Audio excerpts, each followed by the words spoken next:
María, bienvenida. Antes de que nos saludes, te voy a hacer la primera pregunta para que arranquemos así como con toda. ¿Te dio duro la pandemia? Uy, me dio durísimo. Pero es que no he terminado la pregunta, María. Fue por el hecho de que seas tú tan viajera, acostumbrada al movimiento constante. ¿Qué?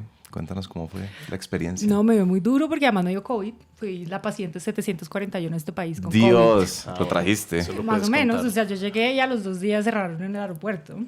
¿Dónde estabas? Estaba en Londres, estaba trabajando y nada, llegué a aislarme porque había llegado de viaje, pero a la semana me empezaron los síntomas y en ese momento no se sabía nada. Claro. Entonces, pues sí, empezó como una gripa, una tos, como una cosa un cansancio impresionante. Me hicieron finalmente la prueba. A la semana salió positivo, ya no tenía ni gusto ni olfato.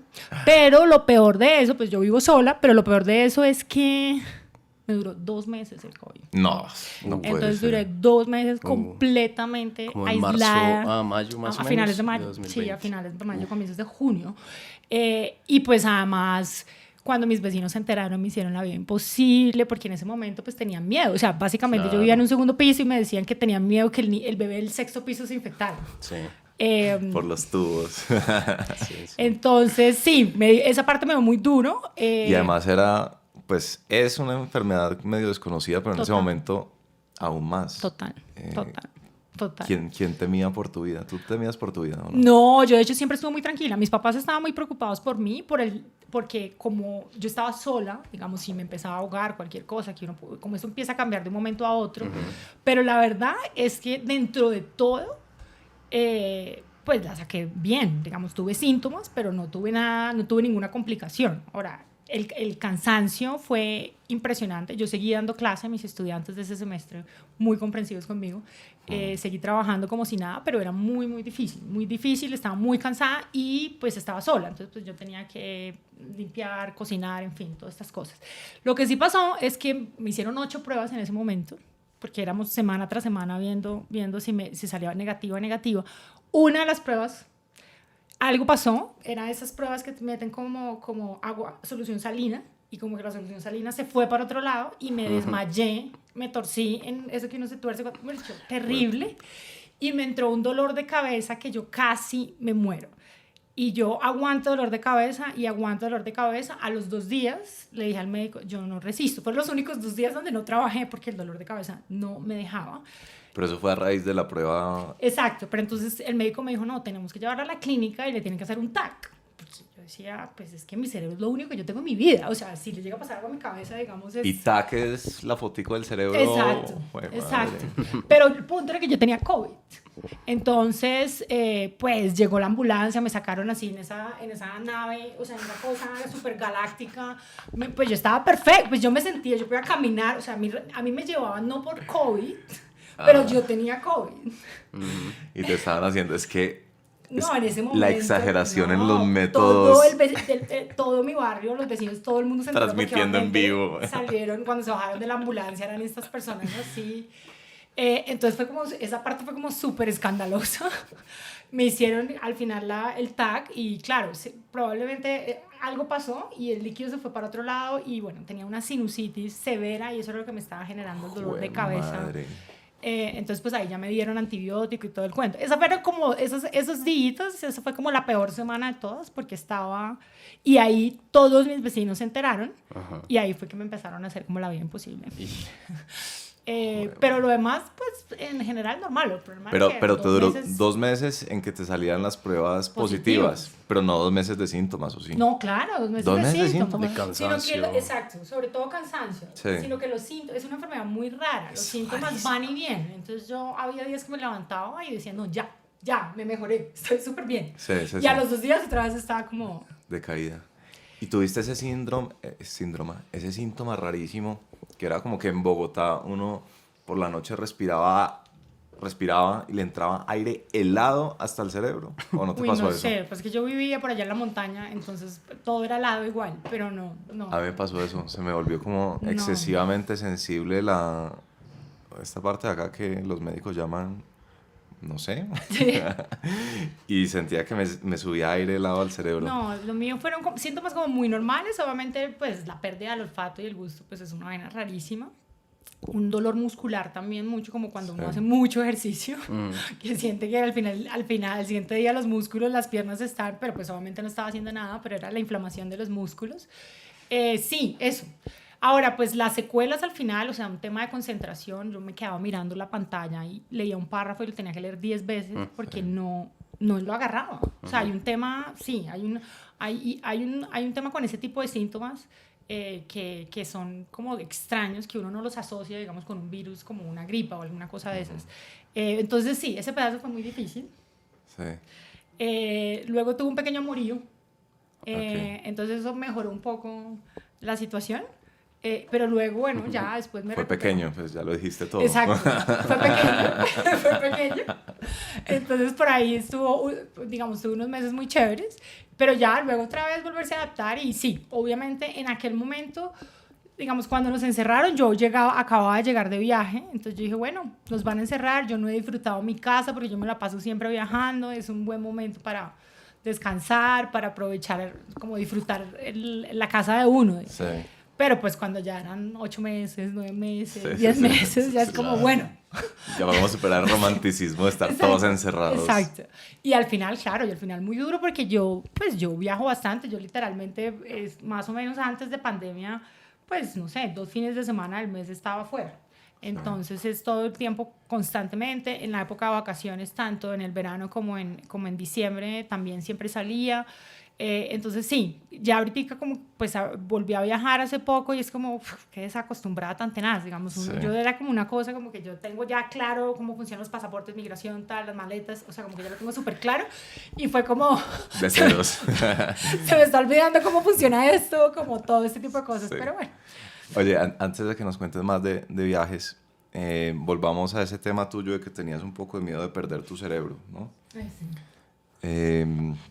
¿Cómo es tu historia vista desde ese órgano, desde el cerebro? O sea, ¿qué ha sido? ¿Cómo es mi historia vista desde el cerebro? No sé. ¿Qué ha sido para ti y digamos, la razón por la que seas una académica hoy en día es porque eres curiosa intelectualmente desde chiquita? Sí, yo creo que, digamos, la historia de mi casa es un poquito curiosa por eso. Yo creo que tengo una hermana, mi hermana también es académica, Okay. de otro tipo de disciplina, ella es bióloga, ella trabaja con abejas, entomóloga, entonces trabaja con genética, genética de abejas, pero sí, nosotros desde chiquitas siempre muy curiosas leyendo cosas. A mí me encantaba desde muy pequeña la historia. Y eso fue algo como que fui descubriendo después. Y en un hogar, digamos, donde mi mamá siempre nos inculcó muchísimo la lectura y muchísimo la curiosidad por temas, por sacarnos un poquito como de lo que uno aprendía en el colegio y aprender un poquito más por fuera. Y adicionalmente, mi mamá siempre tuvo el sueño de ser académica y no lo pudo ser por ser mamá. Entonces mi hermana y yo, curiosamente, ambas seguimos la carrera que mi mamá no pudo seguir. Wow. Como académicas. Y bueno, no, sí, desde pequeña. Ahora, obviamente la carrera no la tenía tan clara. Yo quería en un momento ser paleontóloga, quería ser... ¿Eso es lo de los dinosaurios? De los dinosaurios. Entonces tuvo un momento... Inspirada en Jurassic Park, supongo. Pues yo no lo tengo tan claro por qué, pero claramente esas películas me encantaban. Entonces sí, debía haber algo por ahí. Luego en algún momento quise ser periodista, como ser guionista. Yo escribí como 3 capítulos de una telenovela, la cosa más dramática, cuando tenía como 7 años, una cosa chistosísima. ¿Te acuerdas de la trama o no? Sí, yo tengo el guión con la peor ortografía, escribía Vamos con B larga, o sea, bueno, se llamaba como Amor Perdido y la trama era como en un hotel, una cosa, o sea, la cosa más cliché, pero pues es muy curioso porque pues obviamente con la letra de una niña de 7 años. Sí. Y bueno, ya después empecé a indagar el tema, a estudiar historia, pero a mí realmente lo que me interesaba era la arqueología, pero eso no existía en ese momento en Colombia, ya es un programa que existe, y al mismo tiempo quería seguir explotando un poquito como mi habilidad con los números.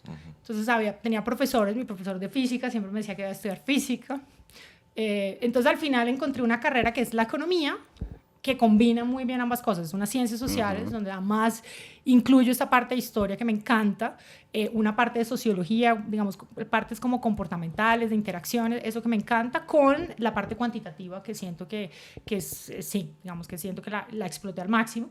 Y pues tuve la oportunidad de estudiar en una universidad donde era también relativamente sencillo estudiar otra carrera. Entonces ahí decidí estudiar historia desde el primer semestre. ¿Qué le aporta? A mí me encanta, y sin conocerlo a fondo, esas dos carreras, esas dos disciplinas, la historia y la economía. ¿Qué has visto que le aporta la una a la otra? ¿Me entiendes? Como que el que solo es economista y no es historiador, ¿qué gana si siendo historiador y al revés? Sí, pues digamos, yo realmente he ejercido mucho más mi rol como economista que como Sí. pero mi rol de historiadora lo he ejercido dentro de la economía muchísimo más. Yo creo que muchísimo. Los economistas tendemos a ver el mundo como en una caja, de una manera muy, muy cerrada. Sí. Somos bastante arrogantes frente a la idea de interactuar con otras disciplinas, por ejemplo. Y siento que la historia, digamos, abre como una manera distinta de entender el mundo, ¿no? Que como nos lo enseñan en la economía. Es una carrera que me ha abierto en métodos cualitativos impresionante, que complemento muy bien o intento complementar muy bien en mis investigaciones, donde uno intenta seguir toda la rigurosidad que uno puede tener en un proyecto de solo economía, pero al incluir la historia, pues hay unos métodos adicionales y hay una manera de pensar el problema y las preguntas que abren muchísimo las opciones, ¿no? O sea, como que no es esa mente cerrada del economista donde solo aceptamos esta manera de pensar, donde solo aceptamos que los agentes se comportan de esta manera, sino es una cosa como muchísimo, muchísimo más amplia. Y realmente hacia el otro lado no lo tengo tan claro, porque nunca he ejercido mi rol como historiadora y le he metido un pedazo de economía, sino ha sido mucho más... Probablemente todo lo contrario, que el que hace historia la hace cualitativamente. Exacto, y puede meterle el dato exacto. cuantitativo. Y creo que a veces, por ejemplo, sí, y cuando he tenido interacciones con historiadores completos o con solo historiadores, digamos, sí, pasa eso, ¿no? Como que los historiadores a veces tienen un problema y se expanden, pero como que no van al centro, al punto. Ya. Y los economistas es como, tenemos Bien. esta pregunta, la vamos a responder de esta manera, como que los métodos mucho más... Sí, como más... ¿Tienes algún ejemplo que sea fácil de entender y de explicar? Por supuesto que a veces estos temas académicos... ejemplos acá porque soy pésimo para que se me surjan ejemplos. Eso es lo más difícil de ser profesora. Yo siempre he pensado eso, ¿cómo hacen los profesores para tener ejemplos? Pues, digamos, o sea, lo que pasa es que uno prepara las clases, pero el curso que doy yo, por ejemplo, que es de Historia Económica, es un curso supremamente retador. Sí. Porque, pues claro, pues uno prepara clase, pero al mismo tiempo, pues hay estudiantes que a veces preguntan por unas cosas que es como, pero ¿y cómo uno compara esto con lo que ocurrió en Perú en 1700, no sé qué? Pues cosas que uno no necesariamente tiene que saber o entender. Entonces, pues siempre es un poquito como retador. Con lo de los ejemplos, uno puede, o sea, yo creo que la práctica sí da un poquito de cancha en el momento de improvisar. Sí. Y yo soy profesora yo empecé siendo monitora hace 19 años, entonces llevo cancha ahí en temas como improvisar, pero también muchas veces digo no sé. ¿Y ya pues, pensaste el ejemplo que Nico te acaba de pedir? Porque no sé ni siquiera de qué me estaba preguntando, pero no lo he pensado. No, ni quiero saber igual. Ya ni me acuerdo tampoco.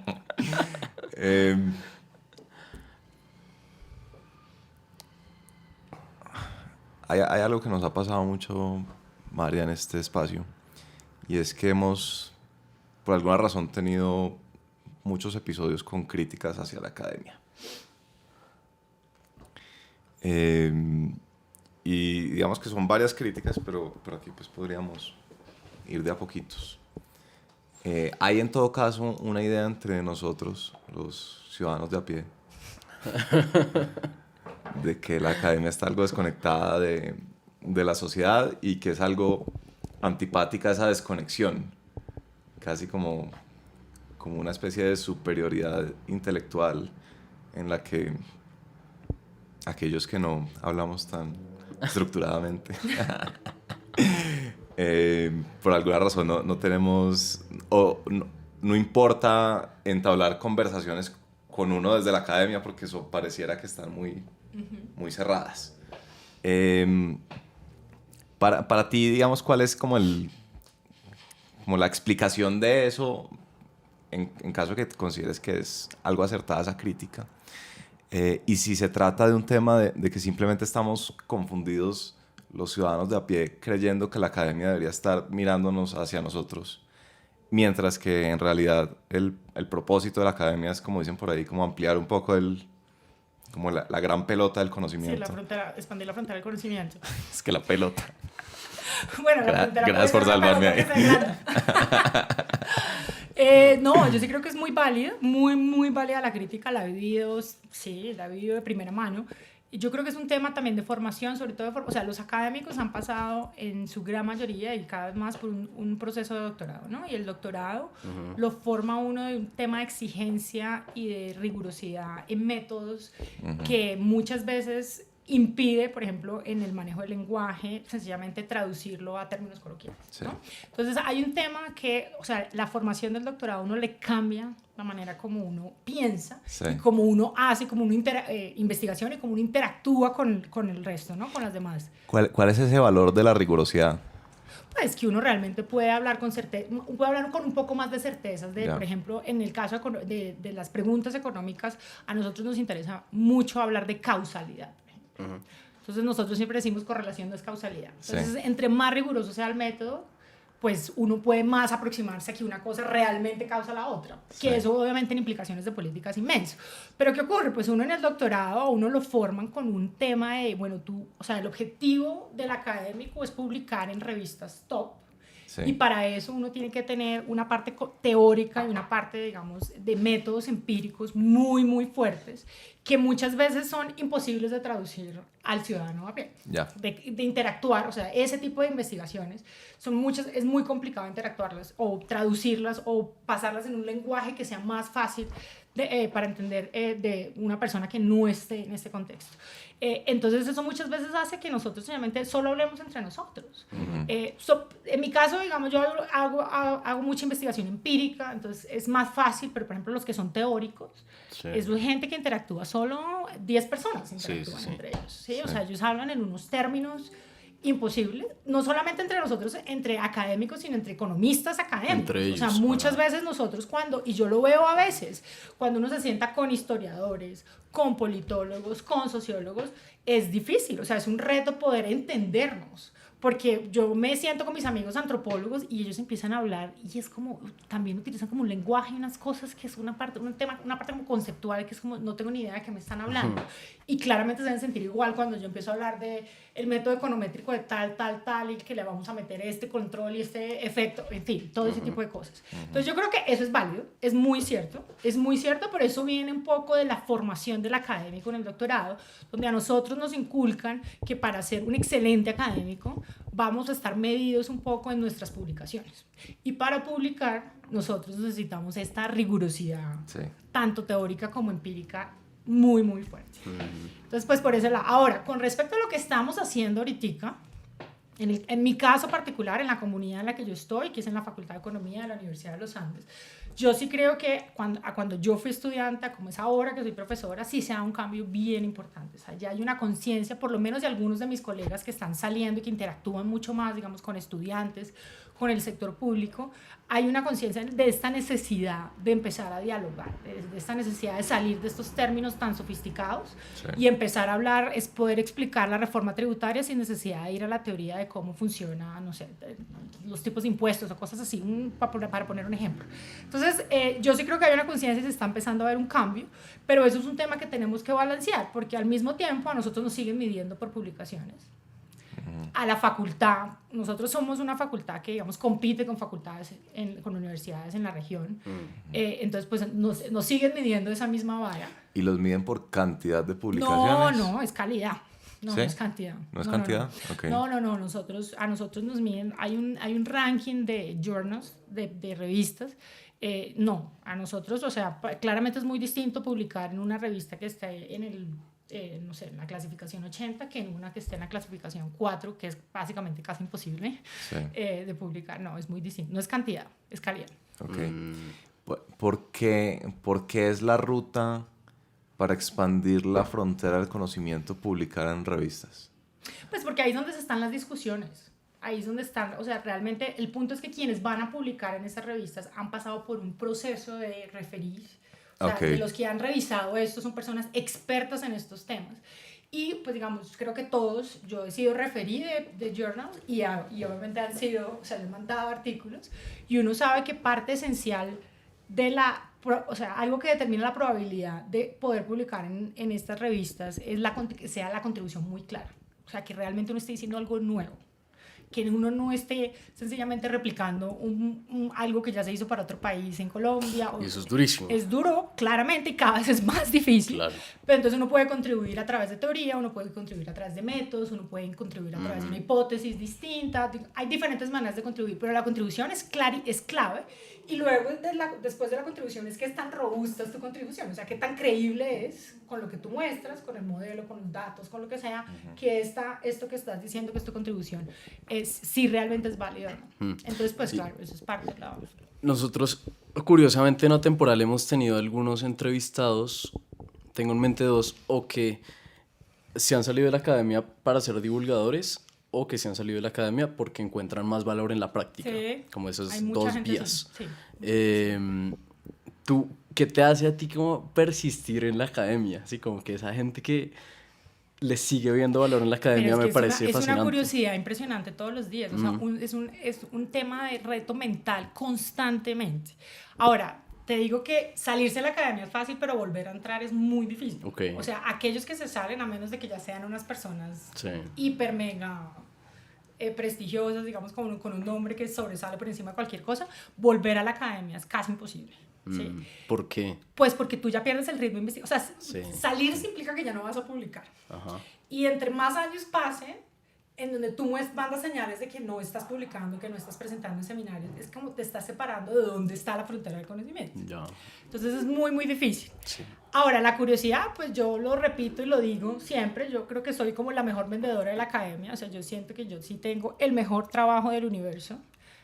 A mí me pagan por investigar en las cosas que me apasionan, en cualquier cosa que me genera curiosidad, y yo tengo proyectos desde, no sé, esclavos libres en Sierra Leona en el siglo XIX hasta temas de acceso a crédito a mujeres rurales en Colombia hoy. Digamos, es un portafolio inmenso, pero son temas que a mí me generan curiosidad. Todos esos son temas que a mí me apasionan, que a mí me interesa investigar, responder de una manera rigurosa, o sea, intentar estudiarlos, pero siempre es un tema de, bueno, está el reto de, por ejemplo, con proyectos de historia, siempre es el reto de los datos. ¿Cómo vamos a conseguir la información? ¿Cómo vamos a medir esta variable que queremos medir? ¿Cuál es la pregunta que queremos? ¿Cuál puede ser la posible hipótesis? Todo el tema siempre es como un reto constante que uno se está haciendo a sí mismo para poder empujar un poco las investigaciones. Y otra cosa que no he podido entender bien de la academia es el flujo de las publicaciones. Es decir, se publica en una revista para tener puntos. Sí, tal cual. Pero después, ¿qué pasa? ¿Cómo llega a volverse o cómo podría llegar a volverse, por ejemplo, una política pública esa publicación? Pues depende, eso depende mucho de las interacciones que uno tenga con el sector público. ¿Sí? Entonces, por ejemplo, en mis proyectos que son más con implementación de política pública, uno intenta presentarlos con esta parte, no sé, el ministerio que está interesado o con alguna multilateral que potencialmente puede financiar, e intentar mostrarles con evidencia, porque yo sí creo que parte del problema de las políticas públicas es que no hay suficiente evidencia que soporte que está bien hacerlo de esta manera o no, digamos, no tiene ningún efecto hacerlo de la otra. Y entre más evidencia haya, pues digamos, creo que les da más herramientas y más información en el momento de tomar decisiones, decir, mire, debemos hacer esto, debemos hacer lo otro. Y así, digamos, evaluaciones de impacto en las que yo estoy, donde es como el efecto de este programa es evidente y es súper fuerte en mujeres y no en hombres. Eso tiene que decir algo en temas de decisiones de política para el futuro cuando se quieran hacer programas así. Y de ahí para adelante todo. ¿Sí? Pero lo de las publicaciones, más allá de los puntos, es un tema también de citaciones, ¿no? Ok, como de referencia en otros papers. Digamos, si es realmente un paper seminal, cada vez que alguien vuelva a escribir sobre ese tema, van a hacer referencia a eso. Se va aumentando. Así, ya. ¿Cómo, no sé si esto es una pregunta obvia, ¿no? Importa, ¿no? Perfecto. No sé si esto es una pregunta obvia, pero tú en tu caso concreto, ¿cómo escoges los temas de investigación? Ahorita nos dijiste que tienes un portafolio enorme. ¿Eso por qué ha pasado? ¿Sí? Uy, diferentes razones. Algunos han llegado a mí por sorpresa, me han buscado y he empezado a leer sobre temas. Otras es simple y absoluta curiosidad. Otras son rezagos de investigaciones, que hay uno a veces comienza investigaciones y uno van surgiendo cosas y uno dice, oiga, esto de pronto puede ser otra investigación. Y claro, cuando uno se mueve en un campo y uno está en las discusiones de ese campo, entonces uno va a seminarios y los seminarios dan ideas, las mismas clases. O sea, uno cree que en estas clases los estudiantes son los únicos que aprenden y no, los profesores aprendemos todo el tiempo porque nosotros estamos leyendo todo el tiempo cosas nuevas que están saliendo para la clase y eso claramente a mí me ha dado mi clase de historia económica, me ha dado ideas para mis investigaciones. Ahora, hay otras que salen de chepazo, como por ejemplo la de los esclavos libres, que yo terminé en Sierra Leona, terminando clase en Sierra Leona y dije, ay, se me salió mi vena historiadora y dije, voy a ir al archivo. Y fui al archivo y me encontré con estas reliquias de todos estos registros, de todos estos esclavos que los liberaron en las colonias inglesas en América y que volvían a Sierra Leona. Y bueno, y fue ahí ya empieza la mente investigadora. ¿Qué podemos hacer con esto? ¿Cómo podemos utilizar esto? ¿Cómo podemos transformar esto en bases de datos para responder una pregunta interesante? Y bueno, y de ahí para adelante es hablar con otra gente. Pero hablemos de esa historia. Sí. O sea, tú estabas que en Sierra Leona y un día dijiste, ¿por qué puedo ir al Archivo General de la Nación o qué? Pues, pero obviamente en Sierra Leona el archivo, pues no existe, me he dicho, son 2 cuartos que los están comiendo, la humedad se está comiendo los archivos. Ajá. Yo terminé en Sierra Leona, es muy curioso, vamos, porque aunque mi investigación central y toda mi vida ha sido en América Latina y especialmente en Colombia, obviamente, que es como la ventaja comparativa que tengo, terminé siendo fellow del Centro de Estudios Africanos del ESI porque terminé siendo muy cercana al director, que es antropólogo. Y es muy curioso porque claramente nosotros hablamos en 2 idiomas muy distintos. O sea, primero él es un experto en África, yo no soy experta en África. Y segundo, pues yo tengo mi visión de economista y él es antropólogo. Entonces, obviamente, pues digamos, dialogar en términos de investigación fue difícil, pero nos llevamos, tenemos una muy buena conexión y nos llevamos muy bien. Y pues parte de todo fue que a mí me surgió la idea de hacer un tema de capacity building en universidades en África, con la posibilidad también de explorar un poquito las culturas de allá. Capacity building. Capacity building es básicamente ir a generar capital humano, por ejemplo, en mi caso. ¿Sí? Entonces, en el caso en particular... O sea, estar allá. Estar allá, pero enseñarle a los profesores temas económicos para que ellos después transmitan a sus estudiantes. Estar allá implica sentarme con los estudiantes de maestría en economía en la Universidad de Sierra Leona para poderlos guiar y decir, mire, usted debería hacer esto, usted debería hacer lo otro. Capacity building es sentarme con estudiantes a mirar cómo pueden escribir un blog sobre su tesis, cómo se escribe un ensayo para que puedan publicarlo, todo ese tipo de generar habilidades que se pueden transmitir, obviamente explotando mi ventaja comparativa como economista, ¿no? Pues digamos que son las habilidades que yo tengo. Ese es un centro que tiene muchísimos recursos, entonces le vendí la idea.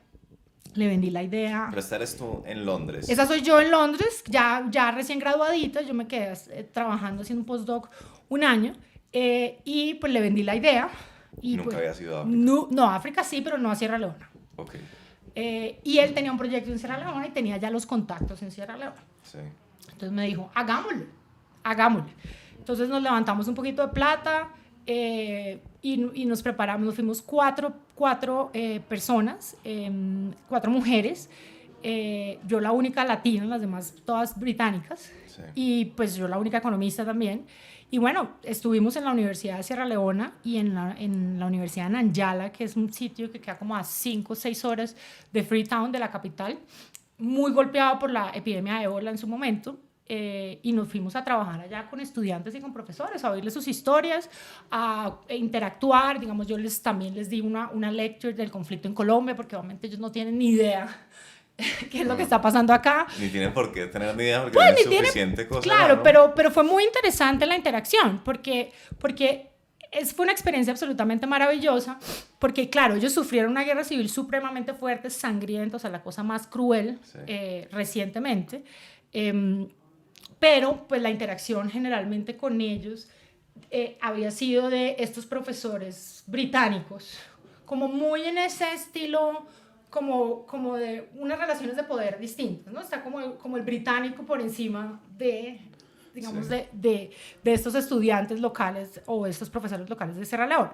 Claro, pues yo llegué a contarles la historia del conflicto colombiano y básicamente ellos percibieron que yo era otra igual, digamos. Sí. Otra igual que ha sufrido todo, digamos, que uno ha crecido en un país en conflicto, crecido en un país con una cantidad de problemas. Entonces tuvimos como una conexión muy, muy interesante, muy, muy chévere, muy especial. ¿Sierra Leona fue colonia Inglesa. inglesa? Fue colonia inglesa. Ok. Fue colonia inglesa. Entonces, a partir de ahí surgieron unos vínculos muy interesantes. Yo me sigo hablando con algunos de esos estudiantes. Estoy en el comité evaluador de un estudiante ahí, doctoral en economía.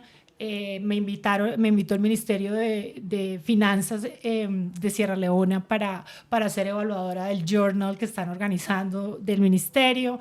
En fin, como una cantidad de interacciones. Y dentro de esas, pues salió, cuando estábamos en la Universidad de Sierra Leona, ellos tienen ahí el archivo.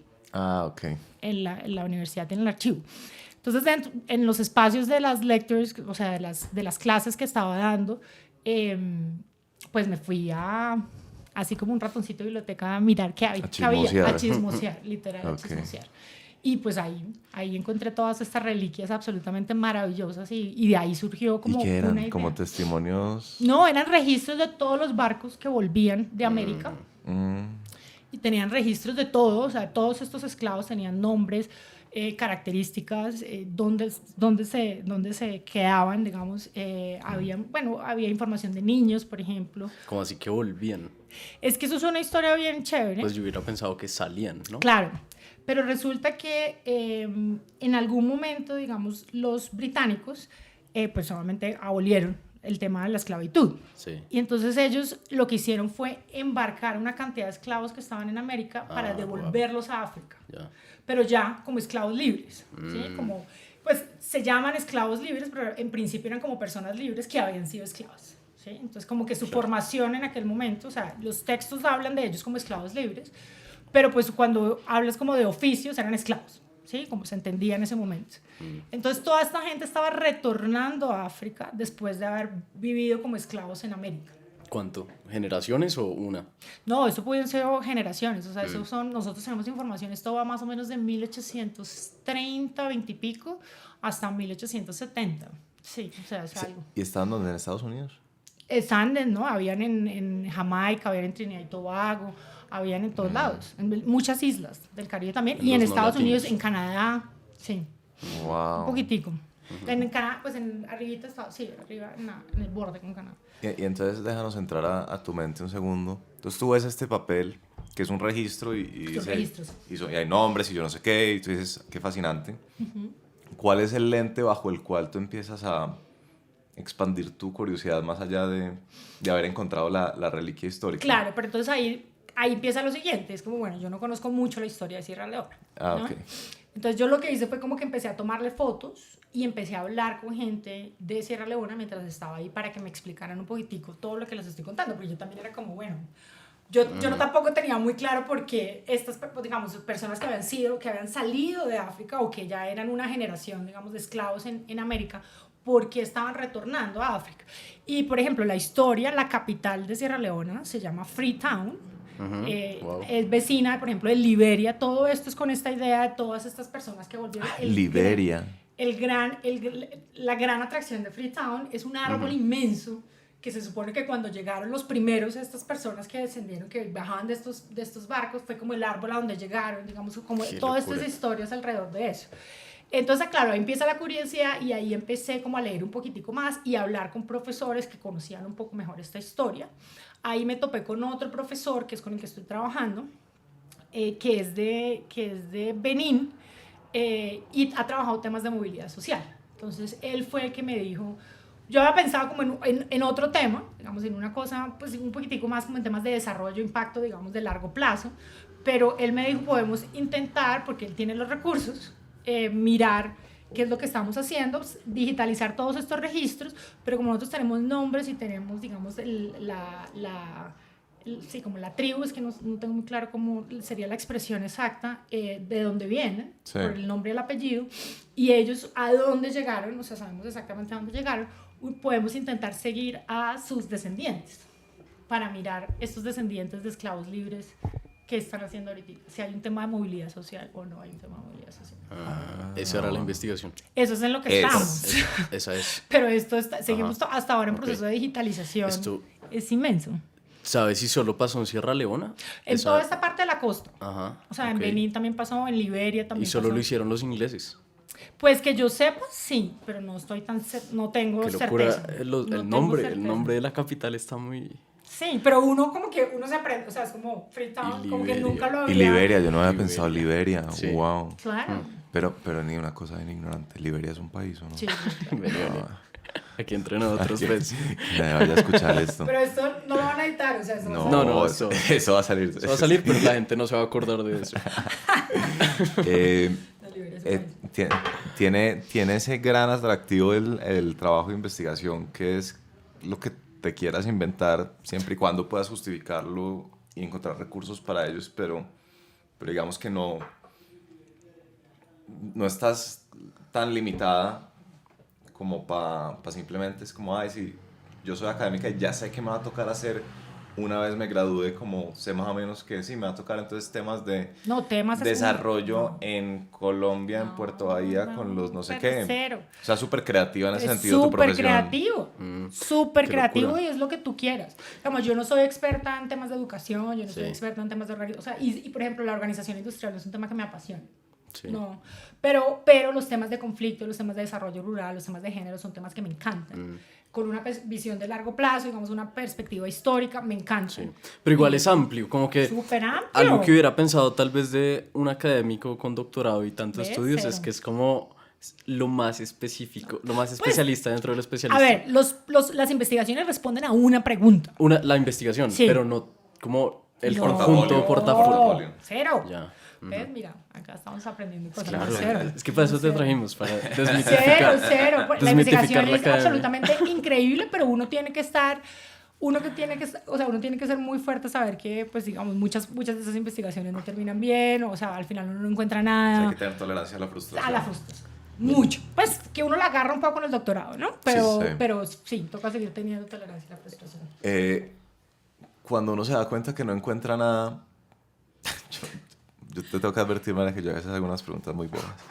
Cuando uno se da cuenta que no encontró nada, es cuando uno corre la ¿La regresión? regresión. No, no necesariamente. Ah, ok. Tengo esa imagen, como que le ponen como Claro, entra al ahorita computador cuento, y ahorita apretan cuento, claro, duro. Exacto. Todos apretamos en ese momento y decimos como, bueno, Explícanos vamos de ese construyendo momento. esta base de datos y estoy en proyectos así, que es como, estoy en proyectos con unas bases de datos inmensas que correrlas se demora 4 días. O sea, es una cosa, son bases de datos de 30 millones de observaciones.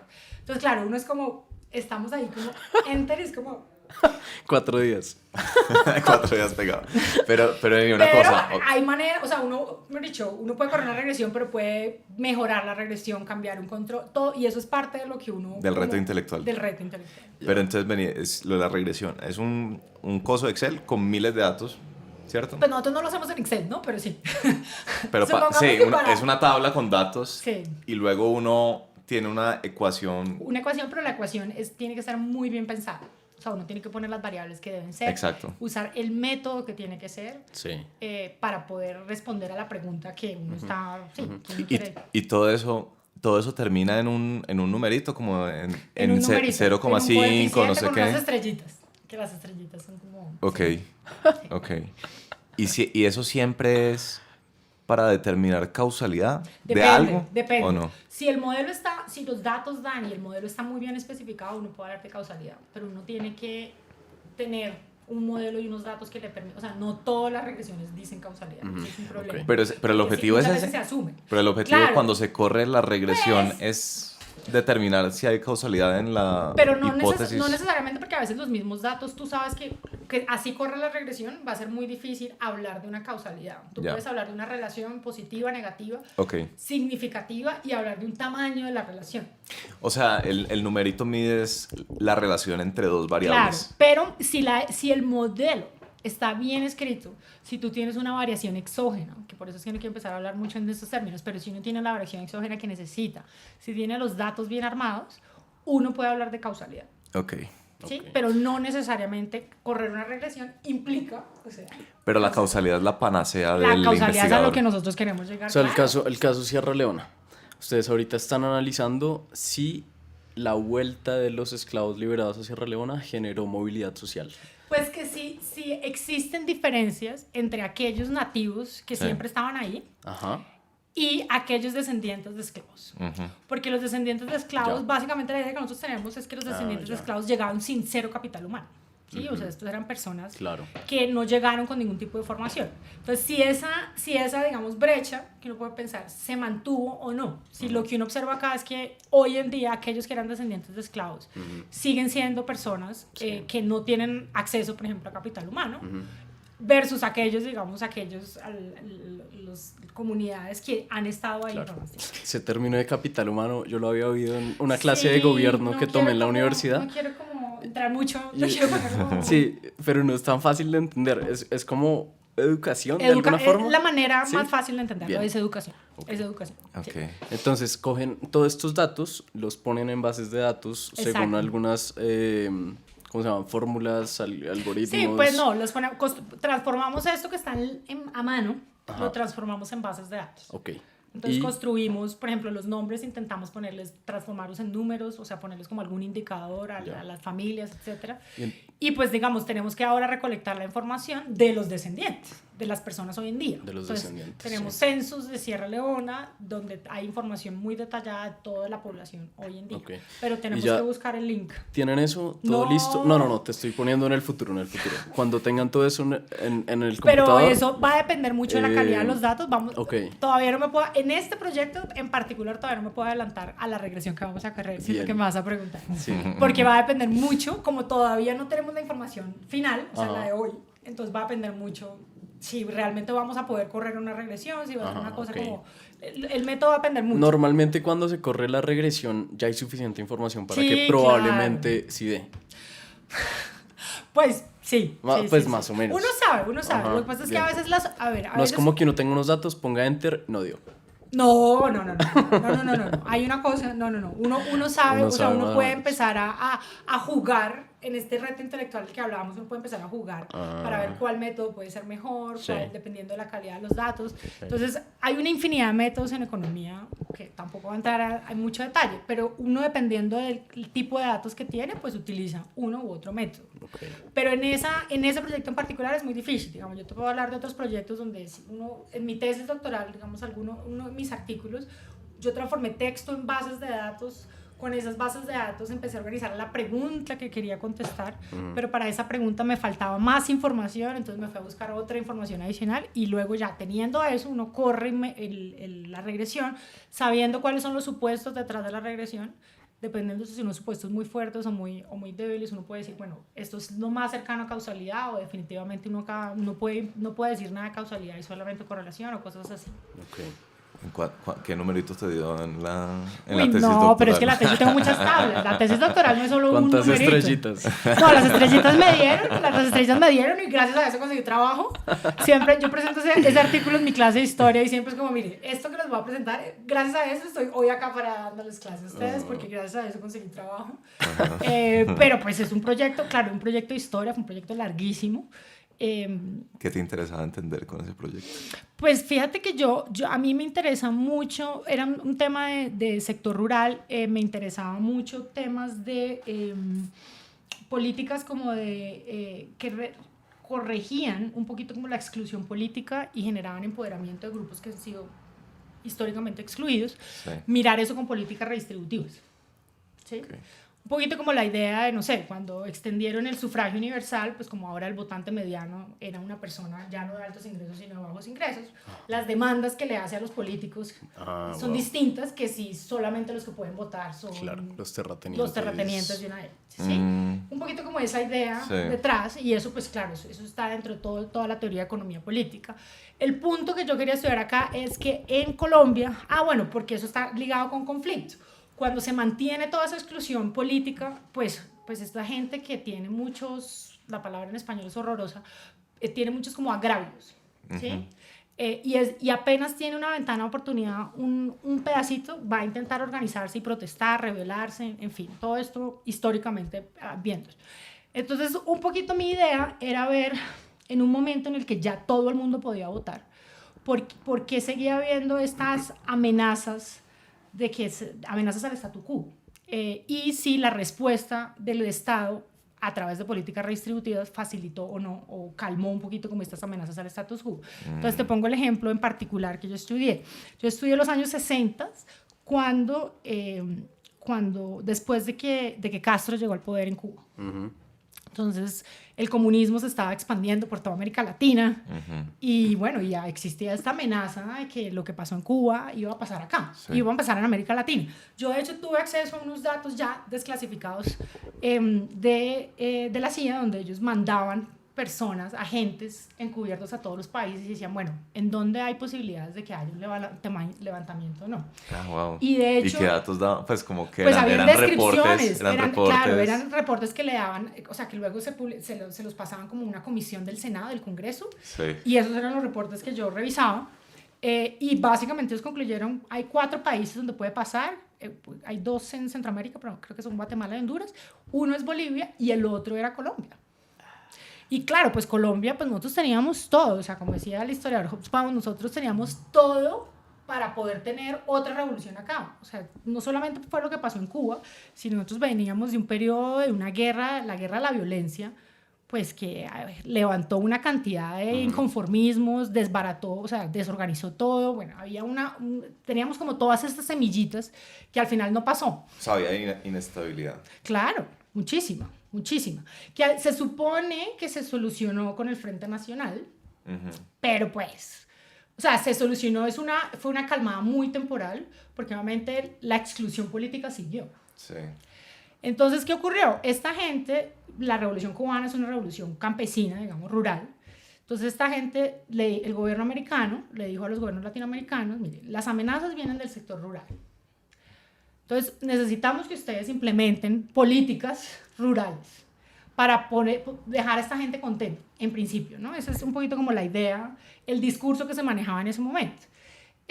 Claro, ¿qué ocurrió? Pues los gobiernos latinoamericanos, incluido Colombia, empezaron a implementar políticas agrarias, reformas agrarias. La revolución cubana fue en el 59, en Colombia la gran reforma agraria fue la del 61, todo en respuesta a todo esto. Wow. Está todo ese tema de alianzas para el progreso, que es básicamente Estados Unidos condicionó una cantidad de recursos a los países latinoamericanos, a que les damos recursos, pero si usted implementa esto, lo otro. ¿Qué pasaba?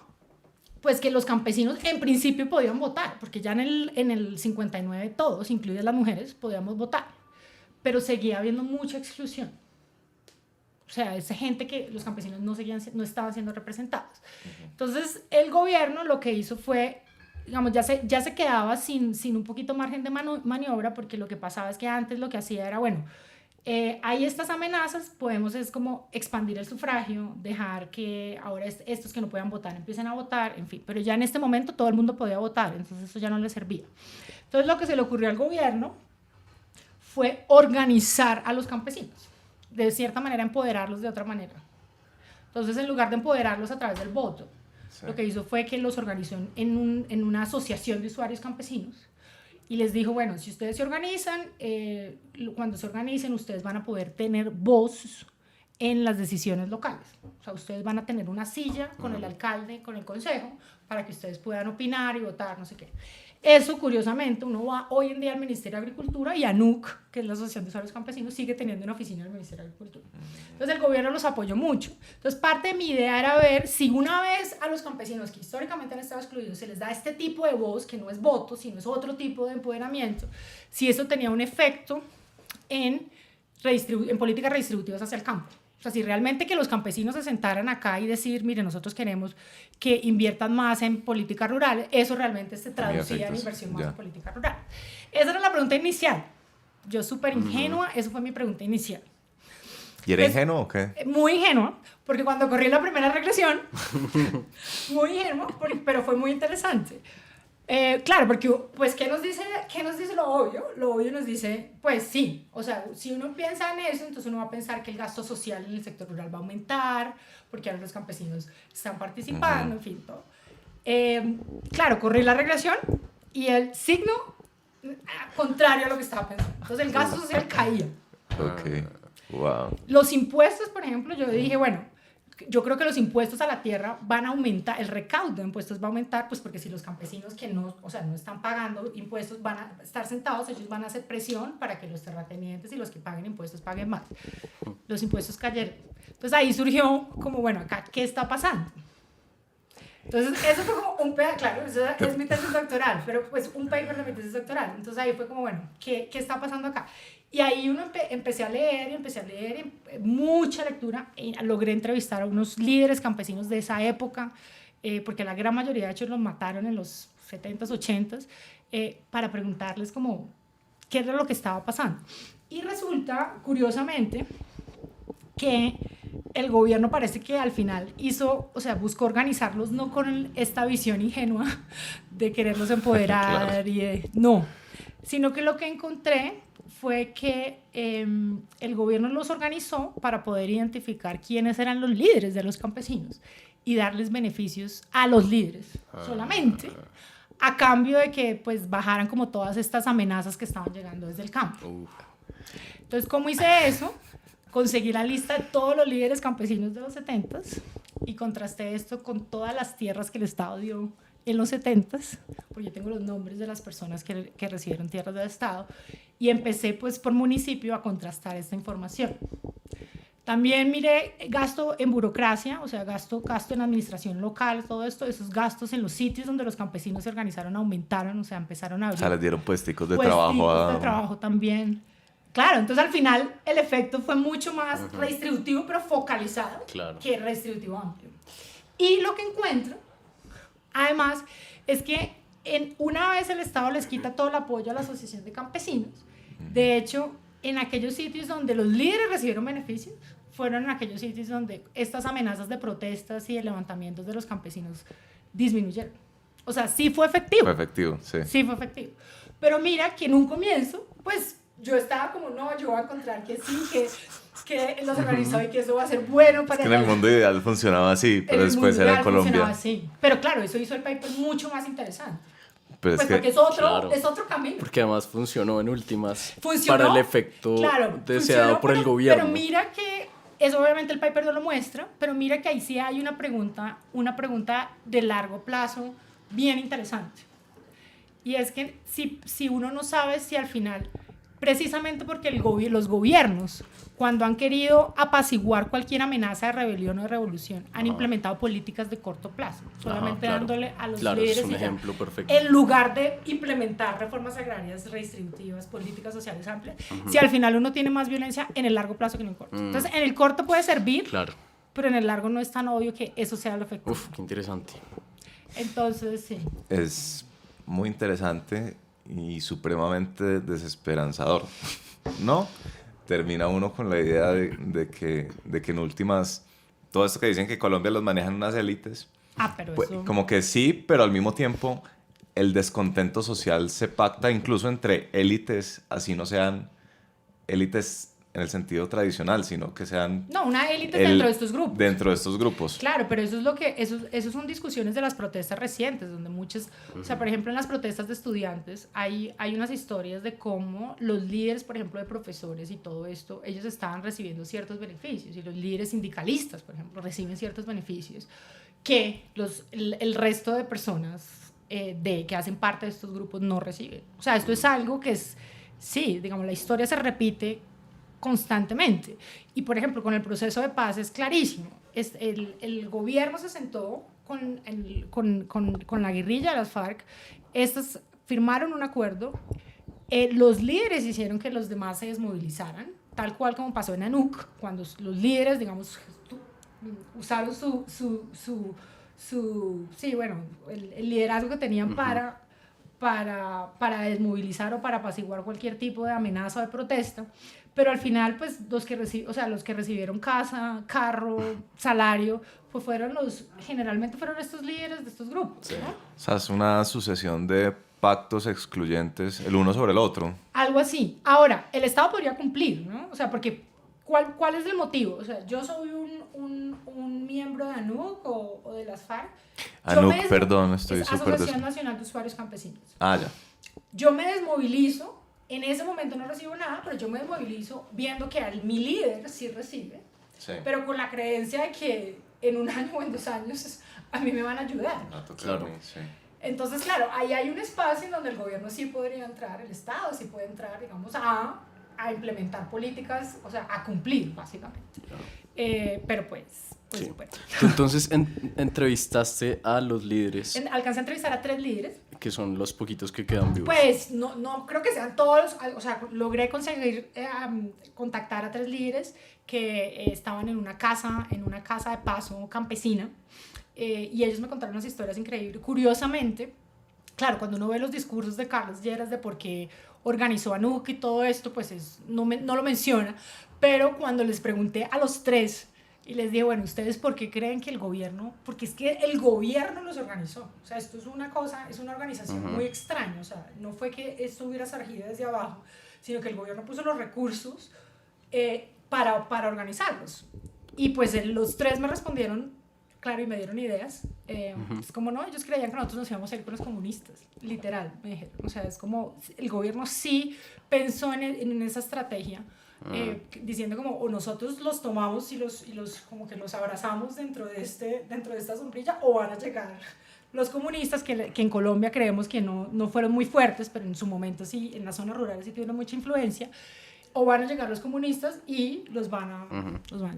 Esto, hay un punto que dijiste, esto eran datos no calificados de la CIA. Sí. Desclasificados. Desclasificados. Desclasificados. O sea, en su momento, Ah, en su momento ya. eran clasificados. O sea, ya ahorita no. se pueden consultar en una biblioteca. Ya entendí. Clasificados es que son privados y Es no que se son puede privados, consultar. sí, que son. O sea, por ejemplo, ahorita, no sé, las actas de la Junta del Banco de la República creo que tienen como un periodo de clasificación, creo que como 10 años, algo así. Ajá. Y ya una vez pasa. Que es como secreto, ultra secreto. Secreto, ultra secreto. Entonces ya estos, pues obviamente hoy en día están súper desclasificados, pero en su momento, pues no eran documentos que circulaban libremente por Estados Unidos. Ok. Entonces era eso. Hablé un poquito sigamos, con la historia de Colombia, que está interesantísimo. Yo te decía antes de que empezáramos, pues de hecho cuando te mandé algunas preguntas guía, que una de las cosas que me llamaba la atención es que siempre que hablamos de historia de Colombia pareciera estar muy politizada, o como si el único lente posible para verlo fuera el de la política. Y uno no habla mucho de historia económica de Colombia. De hecho, uno no sabe mucho de historia económica de Colombia. ¿Crees que eso es parcialmente cierto? Pues yo lo que pasa es que creo que no son nada excluyentes. O sea, yo creo que uno no puede hablar de historia económica sin hablar de economía política. Es que el caso que acabas de decir es...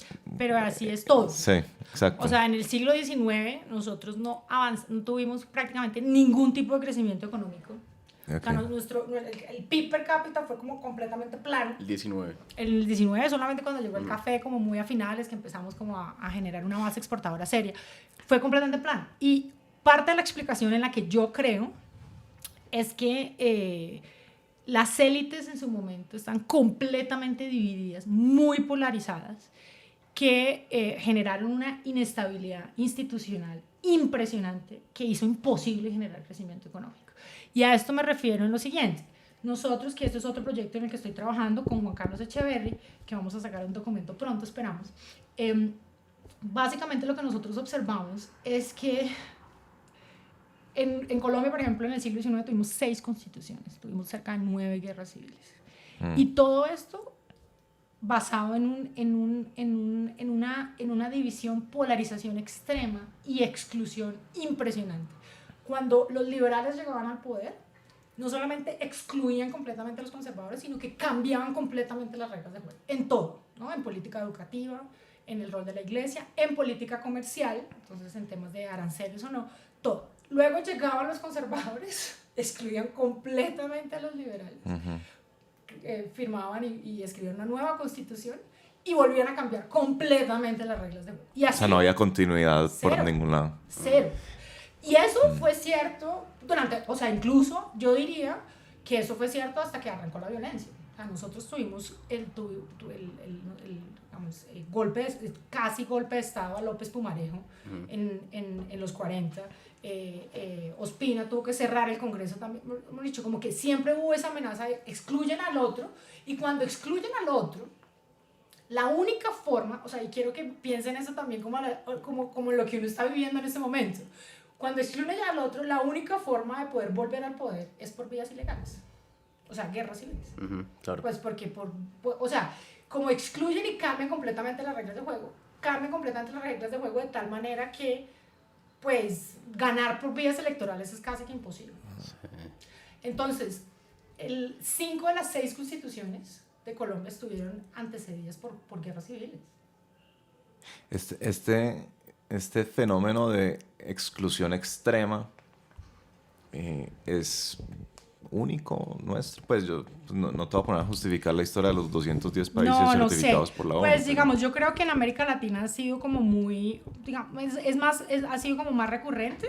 O más de caudillos, ¿no? Pero hay mucho caudillo, sí. Por ejemplo, en Venezuela había muchos caudillos, en Argentina también. Entonces como que había como un proceso de negociación un poquito distinto. Sí. Okay. En temas de participación en el Congreso.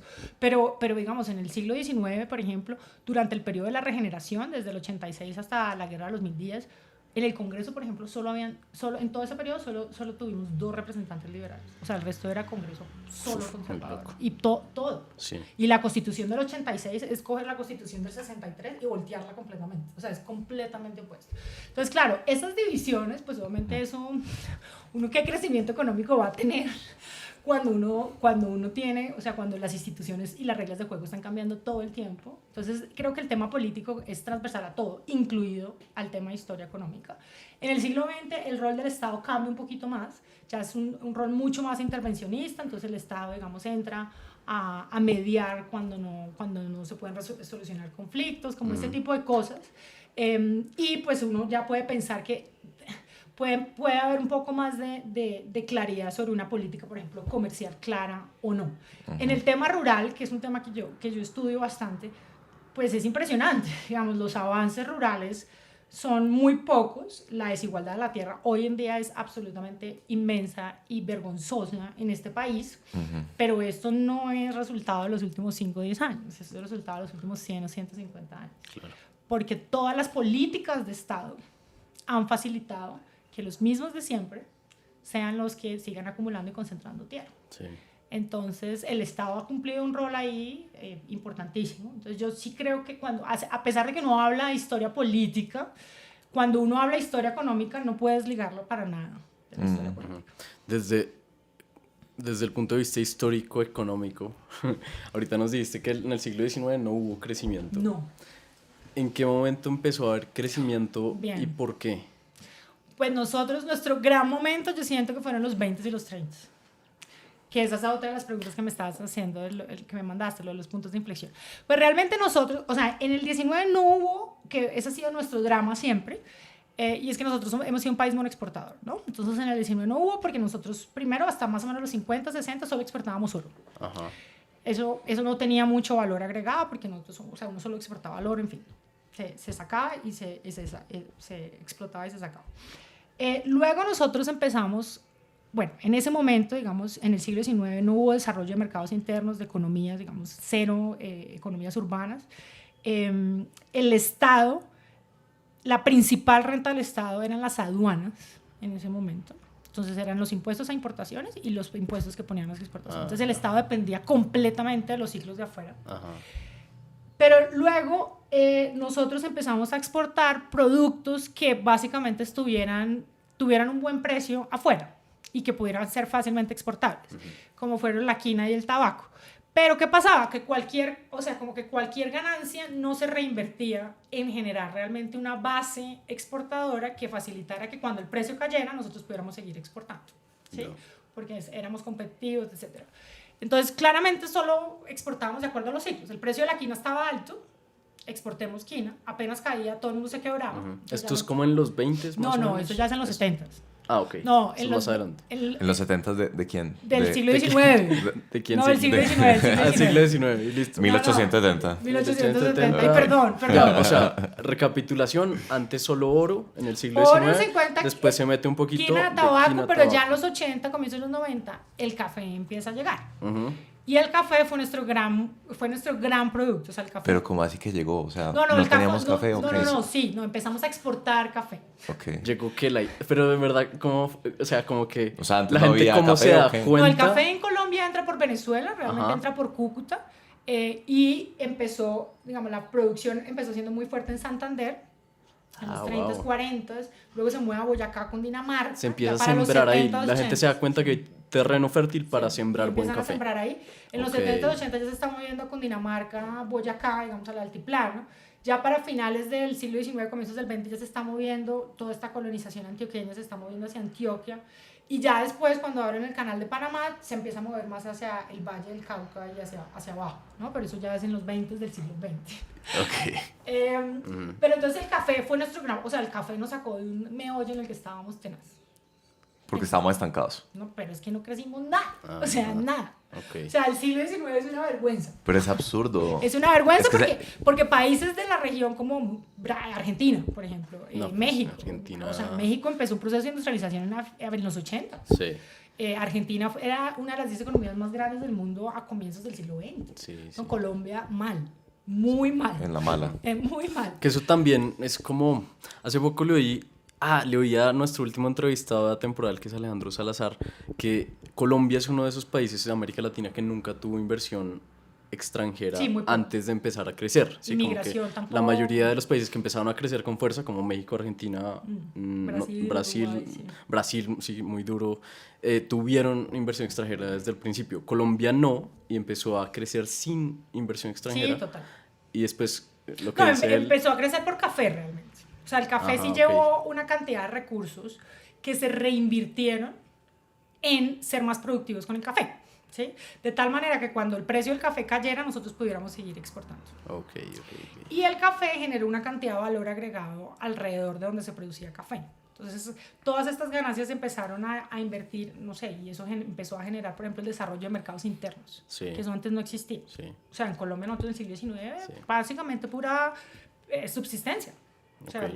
las haciendas producían para consumir lo que producían. En esa historia, ahí entra más o menos la infraestructura de los trenes, ¿o no tanto? Yo sabía que me iban a preguntar por eso. Sabía ese. Nos dijeron, ¿no? Que te teníamos que preguntar por eso. O sea, mi teoría en este momento, sin saber mucho, es se necesita buena infraestructura para poder exportar, punto. Total.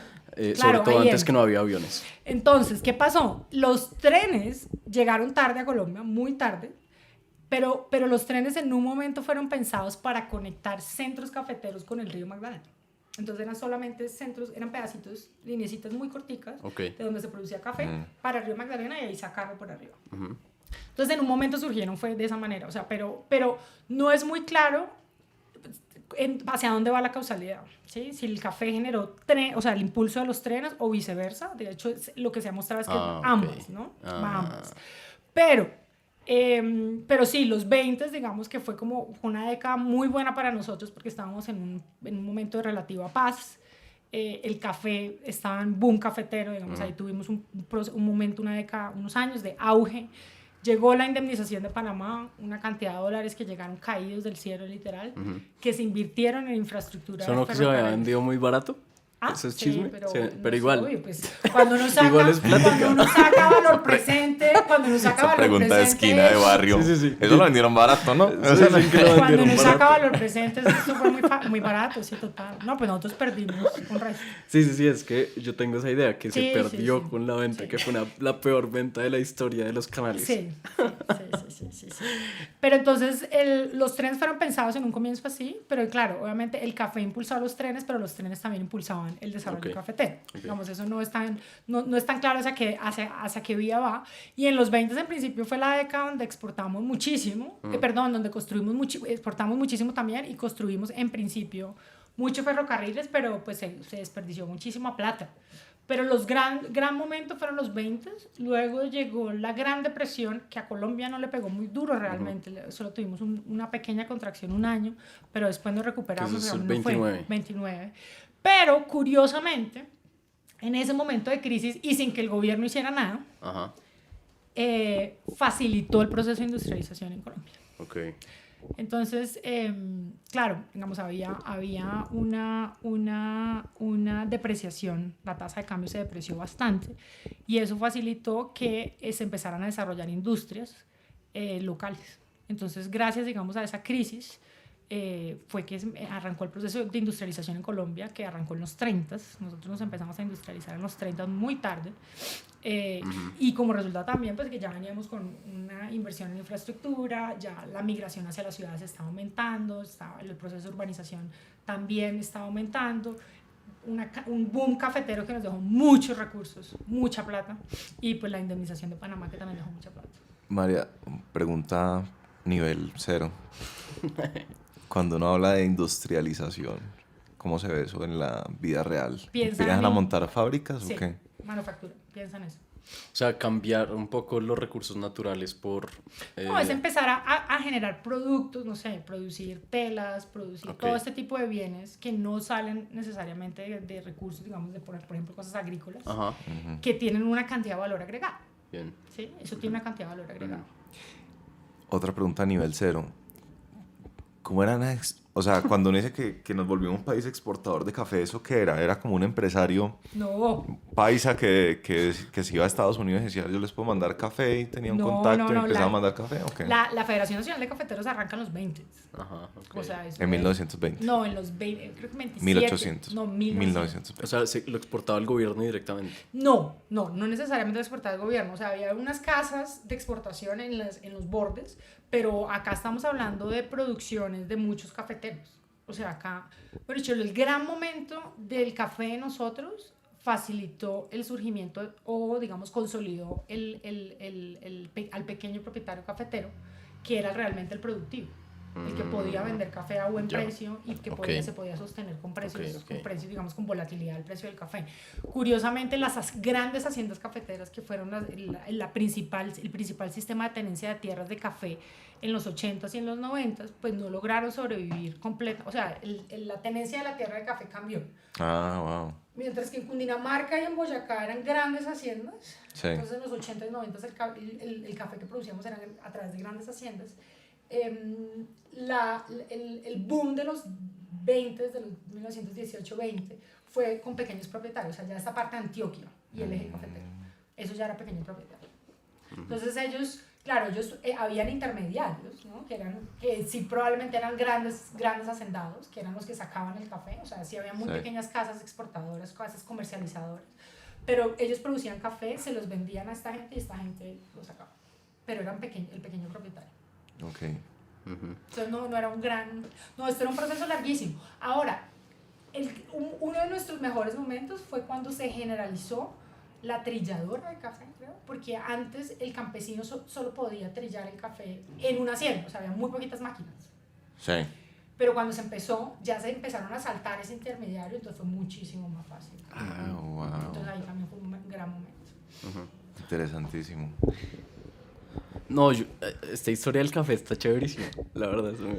Pero moviéndonos muchos años, como para cerrar ese tema del café, últimamente he oído que las economías que se centran en un producto muy específico, entonces, por ejemplo, Venezuela en el petróleo, Colombia en el café, se traban, o sea, se estancan al ver ahí mucha riqueza y no innovar o crear nuevas industrias. ¿Eso en Colombia sí es un poco así? Sí, claro. ¿Sí ha pasado? Pero no solamente es lo que tú mencionas de que se traban por eso, sino también es porque uno depende mucho. Al depender tanto de un producto, pues digamos, uno está atado a la volatilidad del precio del producto. Claro. ¿Sí? Colombia en su mejor momento creo que contribuyó con el 20% de la producción mundial, en su mejor momento. Ya ahorita obviamente que no es tanto, ¿no? Que no es tanto, o sea, tampoco es un gran tanto. Determinador. 20% del mundo me parece un montón. Sí, pero no es. Pero es que el café tampoco genera tanto. Y no es es como tan el petróleo. determinador. Y o sea, no es tan como, dicho, el 20% tú sí puedes afectar el precio, pero no es Brasil, que en su momento era el 60%. Digamos, lo que producía de café. Claro. ¿Del mundo? Del mundo. Joder. Del mundo, o sea, era impresionante. Brasil fue impresionante. Pues como dominar el mundo, o sea, es que Sí, usted pero ha visto el mundo Pero el es café, el enorme. café. No, sí, pero pues hay Sí, montañas de muchos lados. Brasil en un momento era el gran productor, de café. Era el productor. Y Colombia en su mejor momento fue más o menos, sí, como cercano al 20%. Entonces, claro, uno depende, digamos, uno es tomador de precios en ese momento, ¿sí? O sea, uno como que tampoco puede determinar. Claro, Entonces, no determina el precio tanto. si tu economía está basada solo en un producto y ese producto, por alguna razón, su precio cae, pues tú estás atado de mano. Ya. Entonces, el tema de diversificación es muy importante, pues porque te hace menos vulnerable a choques, por ejemplo. Okay. Tú puedes reorganizar, entonces si esto está, no sé, esto está pasando por un mal momento, uno puede reorganizar y focalizar recursos hacia otro lado para que la economía sea menos vulnerable a esos choques. Entonces Okay. sí, claro, nunca va a estar bien depender solamente de un producto, pero Colombia en su historia ha sido en general monoexportador. Okay. O sea, luego fue el petróleo y pues ahorita sí, básicamente petróleo. O sea, uno exporta otras cositas, pero pues... Sí. Hablando de crecimiento en el siglo, o sea, quedamos como en el siglo XX, empezamos a crecer gracias al café, ¿cierto? Sí. Más o menos, pues empezaron a exportar cosas, después Sí, llegó pero un el café poco de sí fue un industrialización. elemento esencial. Después, y me acuerdo de haber visto esto de las pocas cosas que me quedaron de una clase de economía que vi en la universidad, es lo siguiente.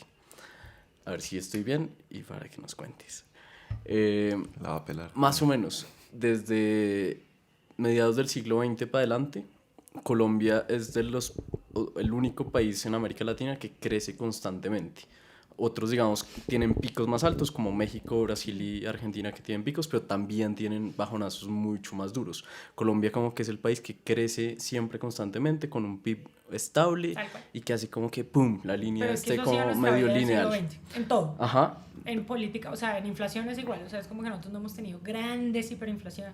Como que Colombia siempre estuvo ahí, como que cumplió la tarea, pero sí. nada excepcional. Que si uno lo pone como con la perspectiva económica de hubo guerra de la violencia, después hubo Es que eso es lo un montón interesante. de cosas. Es que o sea, nosotros tuvimos un crecimiento parecido a Perú, a pesar de tener un conflicto. Digamos, Perú tuvo en algún momento conflicto, pero no un conflicto como el que de 50 años como fue el colombiano. Sí. Entonces, o sea, probablemente es porque el conflicto colombiano, no sé, es mi lectura, estuvo muy focalizado también. O sea, estuvo muy localizado en unas regiones. Sí. Que no tocaban realmente como las estructuras, o sea, digamos, el gran conflicto colombiano no fue en las zonas cafeteras, por ejemplo, o sea, la concentración del conflicto. Como que estuvo como muy localizado y de cierta manera como que uno normalizó crecer promedio con una condición de inestabilidad que surgía a través de del inestabilidad conflicto. como social, Sí, interna. total. Y política también, Sí. pero que surgía Pero por sí, el como que conflicto. no se desmoronó No, en términos económicos. es impresionante. Y eso es impresionante. Pero es impresionante. O sea, todos nos seguimos. Sí, a mí también me impresiona. Me acuerdo que en esa clase una razón que le daban a eso era que siempre hubo un grupo técnico de economistas detrás dentro de los ministerios. ¿Sí es algo así? O Pues sea, sí hubo un y creo grupo que también técnico. lo cuenta... Sí hubo un grupo técnico, pero yo creo que debe haber una explicación que va más allá de eso. Ajá. Porque a pesar del grupo técnico, pues digamos, o sea, en las zonas rurales, las fincas campesinas seguían produciendo café. O sea, como que hay algo más. Claro. Hay algo más allá del grupo técnico. Sí, yo sí creo, o sea, yo creo que, por ejemplo, lo del grupo técnico sí facilitó que Colombia haya sido medianamente responsable de sus indicadores macroeconómicos a lo largo del siglo XX. El tema de la inflación, que varios países de América Latina en los 70s y 80s tuvieron hiperinflaciones. Colombia era como, pues tenía inflaciones altas del 20, era muy volátil, o sea, pasaba del 20 al 10, al 5, otra vez al 20, pero nunca como grandes. Y sí, como que nosotros cumplimos la tarea ahí. Y yo sí creo que, por ejemplo, en temas de política macro, una de las explicaciones fueron los técnicos que estaban detrás. Creo que lo cuenta un poco Guillermo Perry en su libro, También, ¿no? El de sí. Decidí contarlo. Yo no lo leí, creo que usted fue el que me dijo eso o alguien. Ese título de, ¿cómo se llama ese historiador? David Bushnell. Bushnell. Colombia, una nación Colombia, a pesar de sí misma, es un gran título, ¿no? Como que resume muy bien todo lo que estamos hablando. Es un gran título, sí. Es un gran título. Tú como historiadora, ¿qué lectura haces del progreso? Y te lo voy a plantear así, a veces a uno que es ignorante de esos temas económicos, uno dice, sí, pues vamos bien, sino que es que progresar es difícil y pues ahí vamos avanzando, yo no sé qué, pero pareciera que uno casi que cae en cierto determinismo en el sentido de creer que más allá de que uno la embarre o no la embarre, hay como una línea Una medio tendencia. ascendente, una tendencia a crecer y simplemente hay que darle tiempo, hay que tener paciencia. Tú que has revisado la historia,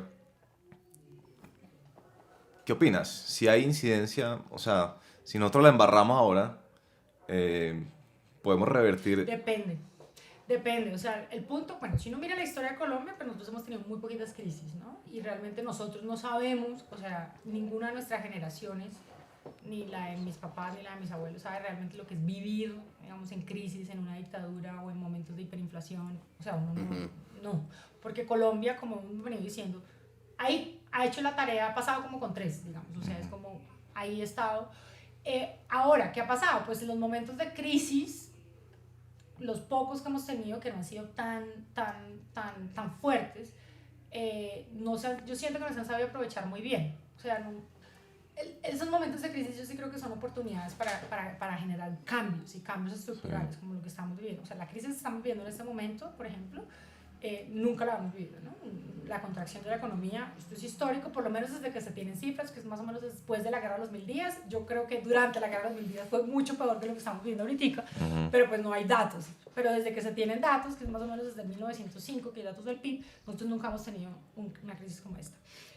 Y estas son oportunidades. Ahora, uno que ve la crisis del 29, no por el Estado, no por política de Estado, pero la crisis del 29 empujó, por ejemplo, el proceso de industrialización. La crisis del 98 y 99, que fue la otra, si bien no empujó, digamos, cambios en políticas económicas claras, por ejemplo, fue el origen de del programa Familias en Acción, ¿sí? Que en su momento fue súper polémico, darle plata a una familia. En este momento, por ejemplo, en esta crisis, se está empezando a hablar de esto del ingreso básico focalizado, digamos, no el universal, precisamente porque pues estamos en un momento de crisis, es el momento para discutir ese tema de cosas que esos temas que probablemente hace 5 o 10 años eran imposibles. O sea, una transferencia no condicionada era imposible de pensar, digamos, o de discutir. Sí. Eso ya, pero pues el problema es que yo siento que nosotros seguimos como en un loop, o sea, como que seguimos creciendo, pero no aprovechamos ni los grandes auges, por ejemplo, para ahorrar, para reinvertir, para, en fin. Y las épocas de crisis no las hemos aprovechado para generar reformas estructurales. Entonces uno ahí sigue cumpliendo la tarea. Y como sigue cumpliendo la tarea, de cierta manera las bases, por lo menos en términos económicos, son medianamente sólidas. O sea, nuevamente, los indicadores macro en Colombia son medianamente estables, o sea, están bien. Entonces uno ahí como que sigue creciendo y que hace que estos choques, pues nosotros nos podemos recuperar relativamente rápido, pero vamos a volver a lo mismo, ¿sí? Vamos a volver a lo mismo. Entonces, pero esa modestia, ese estancamiento, ¿es de nosotros los colombianos o es como una cosa de gobierno? O sea, no, yo creo que ¿qué el es? Estado no, claro, pues yo creo que el Estado, o sea, esto debe surgir desde el Estado, políticas de Estado que cambien y que reestructure, por ejemplo, el sistema. Ya, la movida económica. Y siento que no, o sea, siento que que volvemos a repetir lo mismo. O sea, las discusiones ahorita, por ejemplo, para subirles aranceles, o sea, esto es como volver a estar... Sí. Eso ya está súper estudiado que no aguanta, ¿o no? Pues, digamos, no aguanta, nosotros importamos una cantidad de cosas, o sea, la explicación de ellos es para proteger al productor nacional, pero al final terminan protegiendo a las élites, a lo de siempre, o sea, a lo que siempre ha sido la historia de este país. Hay más contrabando y... Eso, y suben los precios para todos los consumidores, todo se nos va a hacer muy caro, y al la final competitividad baja perjudicando a los más pobres. Loco. Pero ahora son estas discusiones que es como... Ahora quieren joder la vuelta de Amazon. Lo de los $35 o gratis, que uno se la pasa pidiendo libros y es la maravilla del siglo XXI. Ahora están intentando... Pero ahora es que va a pasar. ¿Va a pasar? Sí. Malditos. Bueno, para que no se nos sulfure mucho la cabeza, vamos un poco, María, al tema esperado, que toda la audiencia ha estado pidiendo. Dios mío. ¿Por qué viajabas tanto? Yo estaba pensando. Volvamos a los trenes. Volvamos a los trenes. ¿Qué has encontrado en viajar? Mira, yo he viajado, mi historia de viajes es muy curiosa. Yo soy de Cúcuta y crecí hasta los 16 años, pues digamos, en una ciudad pequeña, cero expuesta, por ejemplo, a nada cultural, ¿no? Porque es una ciudad como muy pobre hablando culturalmente. A los 16 años tuve la gran fortuna de poderme ir a estudiar inglés un año y de descubrir el mundo completamente. En ese momento, a los 16 años, me fui un año a vivir a Inglaterra y me fui también a viajar. Me fui en bus. Esta historia es buenísima porque me fui en bus de Londres a Rusia, por ejemplo. Wow. Sí, tenía A los 16 años. Pues, ¿cuántos días son? Me demoré como un mes y piquito viajando. Y bueno, de ahí empecé a conocer una cantidad de cosas que nunca en mi vida había conocido. O sea, que lo había visto en los libros, pero pues uno, pues un museo, museos de arte, museos históricos, digamos, de toda la historia, de civilizaciones antiguas, de todo esto, jamás. Entonces... Oye, pero a los 16 años sí. Hay que tener agallas para montarse en un bus, Total. Además siendo mujer. Además siendo mujer. Y yendo a Rusia. Además. Y a Rusia, además, imagínense. Fue pucha Rusia. Sí. ¿Qué? No, pues una experiencia. ¿Sentías claro, el vacío en el pero estómago? Claro, además porque en ese momento, digamos, internet no es lo que es hoy, uno no tenía celulares. No hay Yelp. No, nada, tocaba con mapita. Pues, digamos, yo intentaba hablar todos los días con mi casa, pero pues muchas veces no podía porque era llamada por cobrar, o sea, era una cosa... Digamos, eran otros momentos. Claramente sentí miedo muchas veces, pero o sea, yo sí pensaba como son oportunidades que me da la vida, las tengo que aprovechar, estoy acá, y sigo pensando así cada vez que viajo, estoy acá, no sé si volveré, tengo que aprovechar. Sí. Entonces ahí empecé a viajar mucho. Mi gran sueño en su momento era conocer Egipto. Yo desde que tengo como 7, 8 años estaba obsesionada con la cultura egipcia. En la universidad aprendí de manera autodidacta a leer jeroglíficos, entonces estaba como súper obsesionado. ¿Qué se puede hacer? Sí, de hecho uno puede aprender a pronunciarlos también, pero eso sí fue imposible. Eso sí fue imposible, o sea... A ver, dinos algo en no, pero precisamente no. Darlo. Además eso te digo que fue hace cuando tenía tiempo, o sea, hace 15, 18 años, ahorita no te acuerdo de nada, todavía estoy poniendo, no. Ya te olvidó el jeroglífico. Pero estabas obsesionada con el Egipto antiguo, sí. no como con el actual, pues. No, con el antiguo. Con el caos actual. Sí, no, con el caos actual. Entonces también tuve la oportunidad de viajar allá y bueno, digamos como que ahí empecé a entender un poquito que lo que nosotros observamos acá todos los días es una mínima parte de lo que es el mundo, sí. Que hay unas cosas muy distintas. Y desde ese momento, cada vez que puedo empezar a viajar, en la universidad también, ya como a los 21 años, ya terminando la universidad, me fui a la India, a Nepal, como un mes y medio. Un tiempito viajé con gente, luego me fui sola, me fui a vivir a Dharamsala, donde vive el Dalai Lama, unos días allá a vivir con monjes.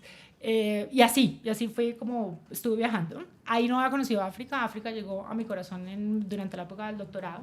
Y bueno, luego me salió la oportunidad de irme a vivir a Londres, a estudiar allá, y pues Londres es una ciudad súper multicultural y que está además muy bien conectada con el resto del mundo. Entonces viajar es demasiado sencillo, o sea, uno puede viajar muy fácil a cualquier lado. Y pues ahí empecé a viajar y empecé a conocer y bueno, y además tengo la gran ventaja de que soy académica, los académicos viajamos por conferencias, por trabajo de campo, en fin, por todo esto. Entonces también viajo por trabajo, pero también viajo por ocio, entonces puedo estar viajando como todo el tiempo. Todo el tiempo. África, hablamos un poco de África, cuando uno piensa en África, por alguna extraña razón, piensa como en un país, ¿no? Como África. Sí. En realidad son, creo que 52 países, algo así. Sí. Todos o la mayoría con lenguajes distintos, con etnias distintas, con raíces distintos. Digamos, contrario, por ejemplo, a América Latina, que es bastante homogéneo en cuanto al menos lenguaje y culturas de raíces.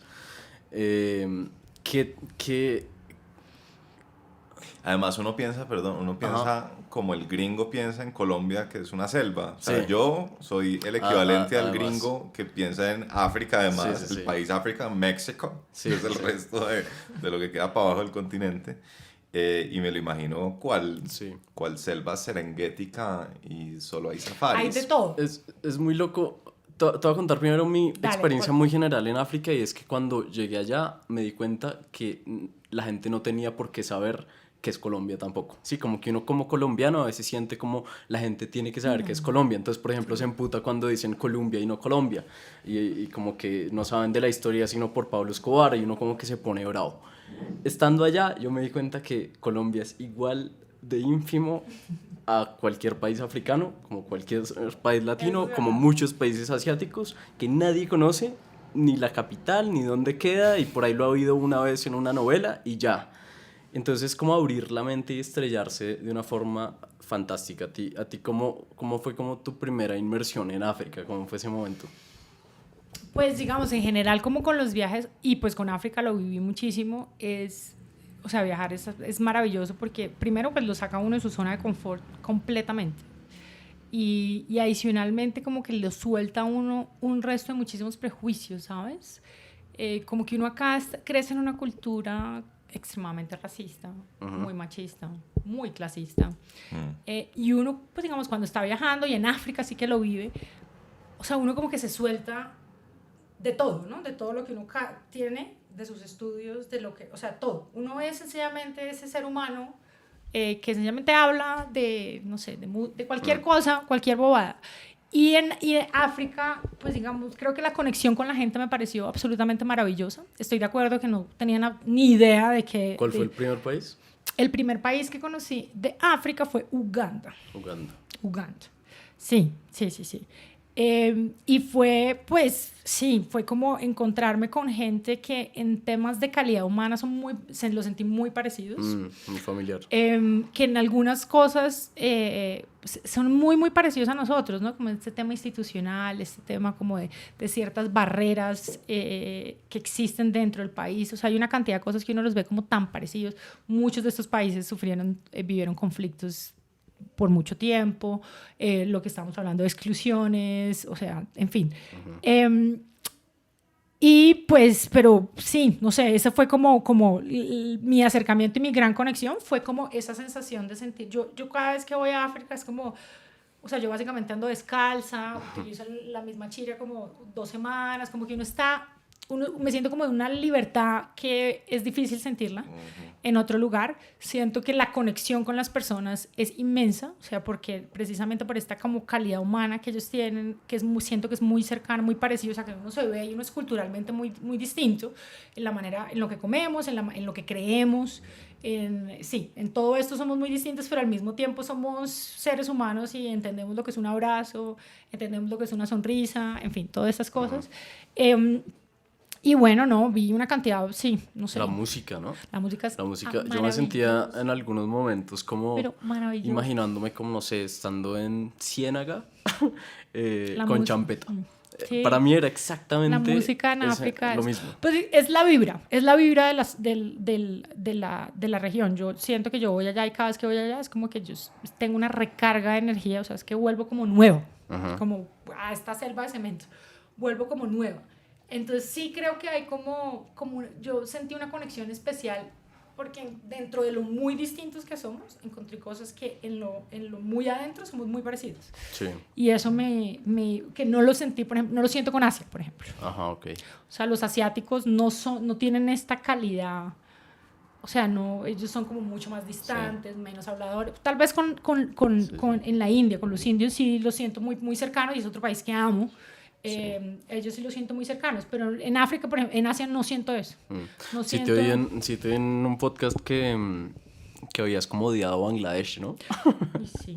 Bangladesh, tengo un dato curioso de Bangladesh, se los voy a dar. Oye, pero tú oíste, y yo en qué podcast dije eso, pero okay. Es que yo tengo una capacidad investigativa casi de académico. Bangladesh es el país más densamente poblado del mundo. Sí. Y las proporciones son como si uno uniera la población de México y Argentina en el territorio de Nicaragua. ¿En serio? Joder. ¡Qué hijo de puta! Es tremendo dato. Yo sabía que era muy denso, que era el más denso, pero no tenía esa proporción en la cabeza. Sí, la vi hace poquito. Sí, mi historia con Bangladesh es como... O sea, es un país como chequeado en mi lista y sí. No vas a volver nunca más. No creo que vuelva nunca más. ¿Y por qué? Pero mi problema con Bangladesh fue más que todo por el hecho de viajar como mujer sola. Entonces, ¿qué ocurre? Bangladesh es un país, digamos, son árabes, ¿no? ¿Son árabes? Sí, sí, sí, la religión. Se me están olvidando, sí. Y adicionalmente son muy poco turísticos. Entonces, ellos no ven a turistas y no ven a mujeres occidentales nunca. O sea, eras una rareza. Era una rareza total. Yo terminé allá porque tenía un viaje a la India y dije, voy constantemente a la India, entonces siempre quiero como conocer algo distinto. Entonces dije, bueno, ya conocí Sri Lanka, Nepal, miremos el mapa para dónde agarramos. Entonces dije, bueno, Bangladesh. Claro, me fui y pues no es un país cero turístico. Entonces no tiene ni infraestructura ni está muy acostumbrado a ver personas occidentales en la calle y menos a una mujer sola. Entonces pues fue terrible porque digamos los hombres me perseguían, me empezaban a hablar, me rodeaban, no me dejaban avanzar. Entonces viajar como mujer sola fue muy, muy difícil. Suena traumático. Pues no fue traumático, pero pues sí fue como ya. O sea, y pues se me aparecieron angelitos de la guarda a lo largo del viaje, que personas de Bangladesh que me cuidaban en ciertos momentos, entonces que no me dejaban ir si no llegaban a recogerme, cualquier cosa de estas, pues porque sí, digamos, era incómodo, o sea, pues hombres que te seguían todo el tiempo, tú entrabas a un lugar, eran 80, porque adicionalmente no hay mujeres en la calle. Las mujeres generalmente son las que trabajan en las fábricas o están trabajando en la casa, entonces los que van a espacios públicos son puros hombres. Entonces uno está en la calle y hay 120 hombres, entraba a un restaurante, no sé, 60 hombres y yo, la única mujer, además occidental, o sea, como pues, que claramente no tengo el fenotipo de allá. Entonces era como hiper mega incómodo, me gritaban vainas, me hablaba, o sea, pues muy incómodo. Yo además me fui sola, porque ese es el problema, y además me fui a recorrer el país sola. Viajé, Bangladesh tiene muchísimos ríos. Viajé de Dhaka al sur, creo que era, en un barco inglés del siglo XIX. En fin, viajé por la noche en el ¿Fue río. colonia inglesa también? Dime. Sí, fue colonia. Sí, también fue colonia inglesa. ¿Eso sí te gustó o no? ¿Qué? Lo del río. No, divino, pero ¿qué pasaba? Pensé que lo de la El colonia. baño estaba afuera, estaba rodeada de hombres, entonces me tocaba salir corriendo para el baño, ponerle doble seguro a mi cuerpo. Claro. El guía que me dejó en el barco, en Dhaka, más o menos le dio plata al del barco para que me cuidara. O sea, como este tipo de situaciones, Sí, que es como, pues uno no tendría, o sea, lo tengo por el simple hecho de ser mujer. Sí. Y así, de venida, me bajé en barco y me devolví en tren. Y lo mismo, se me sentó el angelito de la guarda al lado y me dijo, ¿usted está viajando sola por Bangladesh? Sí, me dice como usted, mucha valiente. Sí, me acuerdo que me respondió así. Yo bajé, yo no sé si ustedes han visto estas estaciones de trenes como en la India, que uno baja y son personas en el techo, 500,000 personas en todos lados. Claro, yo bajé, el hotel me había dicho que me iba a recoger en una puerta y resulta que habían 4 puertas, entonces yo no sabía en cuál moverme. Me puse en una puerta y de repente 10 hombres me empezaron a rodear, así, me armaron un círculo y no me podía mover. Ahí llegó el angelito de la guarda y me dijo, deme el teléfono, yo llamo al conductor, que el conductor solo hablaba bengalí, entonces no podía comunicarme yo con él, y le digo exactamente dónde está usted, y yo no me muevo de acá hasta que usted no se monte en ese carro. Y pues él, por ejemplo, ahí me cuidó. En fin, como este tipo de situaciones que uno dice, no, uno no disfruta mucho el viaje. Además, porque como no es tan turístico, entonces pues los hoteles uno pagaba una cantidad y eran hoteles horrorosos, o sea, eran hoteles terribles. Sí. En fin, muy, muy, muy difícil viajar. Un caso totalmente contrario que tú sientas, me siento ahora de X país. O sea, el país de tus amores. Uy, no, yo tengo muchos países de mis amores, pero no porque me sienta, o sea, no porque ande como Pedro por su ¿cómo es? Pedro por su casa. Sí, no es como... No, digamos, yo siento que tengo países de mis amores por lo que significaron en algún momento en mi vida. O sea, como, claro, uno juzga un poco a los países por las experiencias. Por las sensaciones que tú... Claro, durante los viajes. Entonces, por ejemplo, hay países donde uno repite, probablemente si voy a Bangladesh de pronto el otro año con alguien, cambio completamente mi percepción. Pues yo Sierra Leona lo tengo en mi corazón, realmente como que me adentré mucho en el país, conocí de fondo, digamos, como problemas, la gente, hablé mucho, es un país que ha sufrido muchísimo, lo que les decía, la epidemia de ébola, conflicto, en fin, todo esto, un país supremamente cerrado, entonces poco turistas también. La India, tengo muchos amores con la India, es un país al que viajo mucho porque tengo grandes amigos allá, es un país que amo y adoro, me siento muy tranquila, contrario a lo que mucha gente dice, me siento muy tranquila viajando por allá. Había muchos estudiantes de la India en Londres. Sí, Allá hay conociste. bastante y como la India también fue colonia inglesa, pues hay mucha gente que ya es primera generación inglesa, pero pues que tienen Ya. ascendencia india. Pero es un país muy fácil de viajar, digamos, es un país donde todo el mundo habla inglés. Sí, como que pues yo me he sentido muy cómoda las veces que he ido. Sé que hay personas que han tenido malas experiencias viajando allá. Obviamente, pues es difícil, pues el agua es terrible, entonces uno siempre se enferma. Sí, pues hay temas de, por ejemplo, contaminación sonora en las ciudades, que es una cosa ¿Sonora? sonora, o sea, como que, o sea, es una cosa Como que uno sale demasiado. y es a los 5 minutos, ya no, no Ah. aguanto, porque son miles de carros pitando al tiempo, el tráfico es terrible, o sea, son como ciudades demasiado aglomeradas, o sea, como Sí. que hay unas aglomeraciones muy fuertes. Entonces, claro, hay unas cosas que no es como que yo me iría a vivir a la India sin pensarlo 2 veces, pero son países donde me siento relativamente, o sea, donde he tenido muy buenas experiencias. Otro país de mi corazón quizá es Zimbabue, que también he estado un par de veces allá, es un país muy pobre, pero la gente me pareció particularmente hermosa en ese país. Entonces ese y Mozambique de África también me pareció absolutamente hermoso. Creo que también volvería.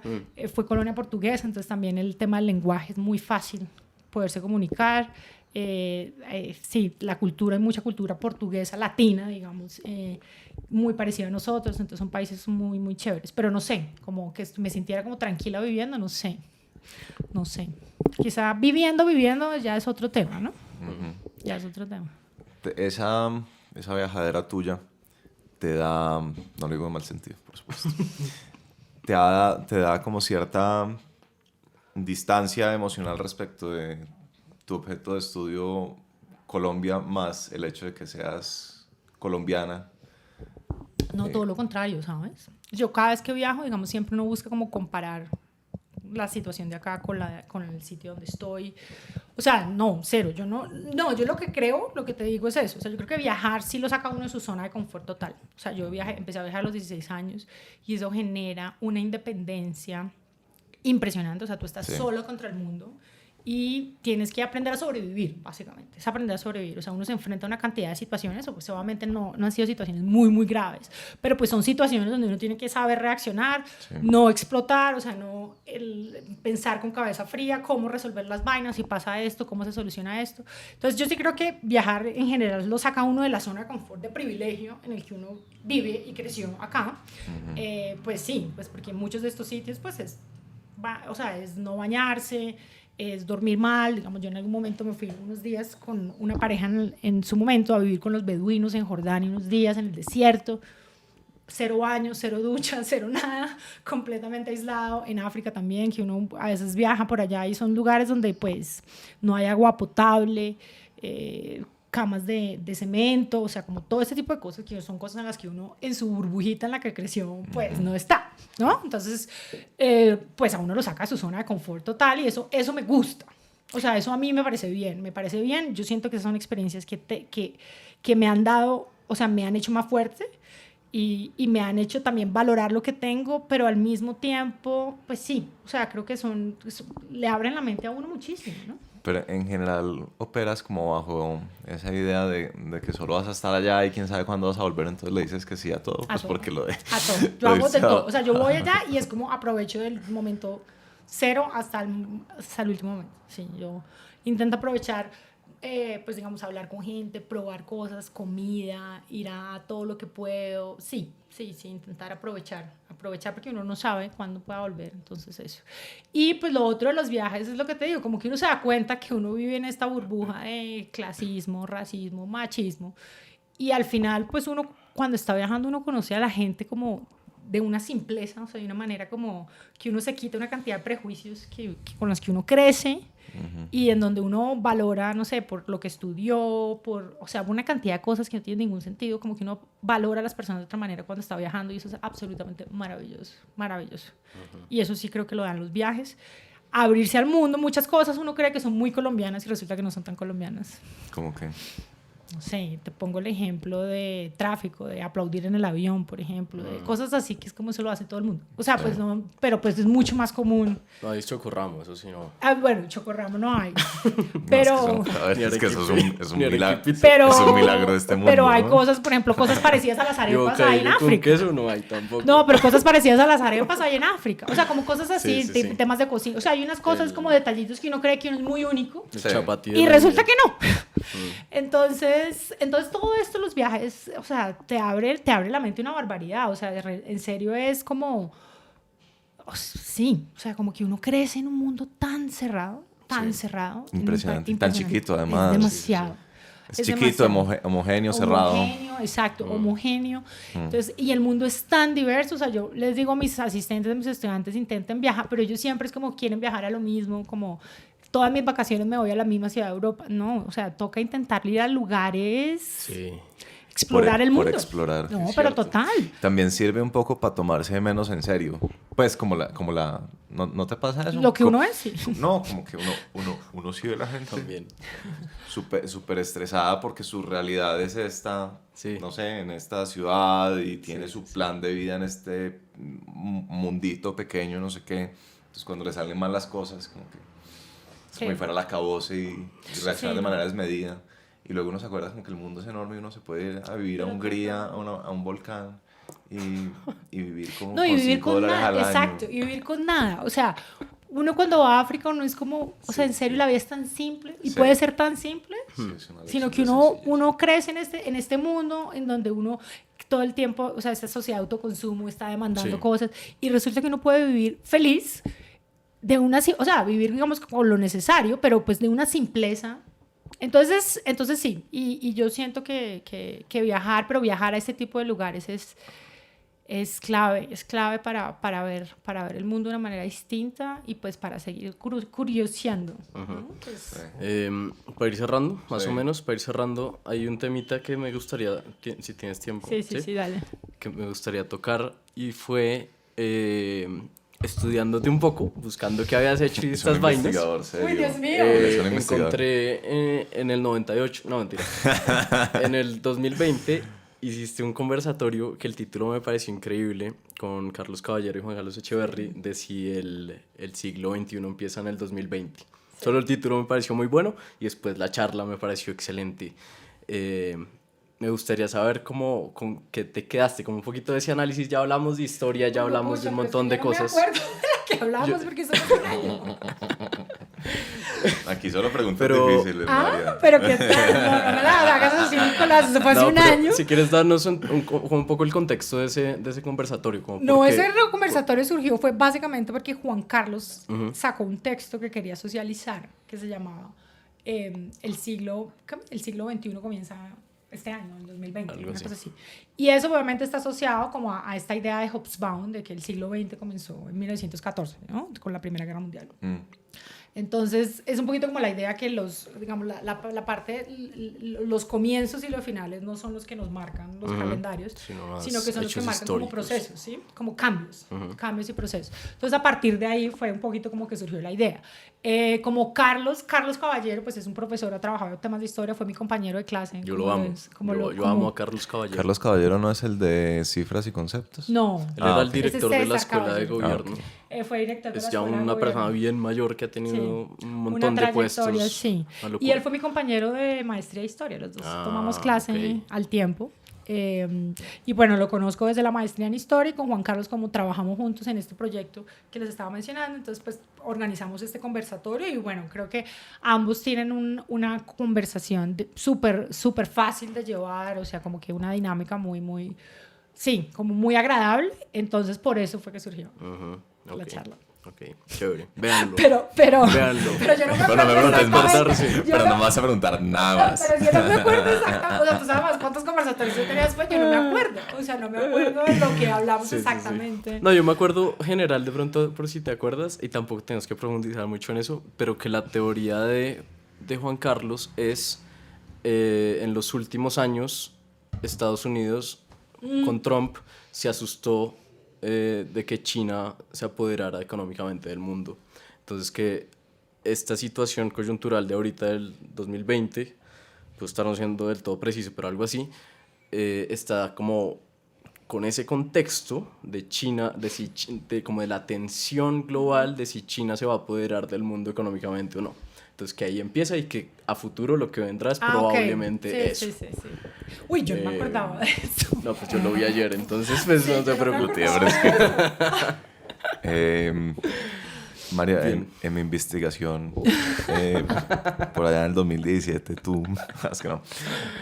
Para cerrar así un tema misceláneo, pues para no quedarme yo con esta curiosidad, ¿tiene un interés especial África como objeto de estudio de los investigadores académicos o es sesgo de disponibilidad mío porque tengo un amigo que también está estudiando África? Sí.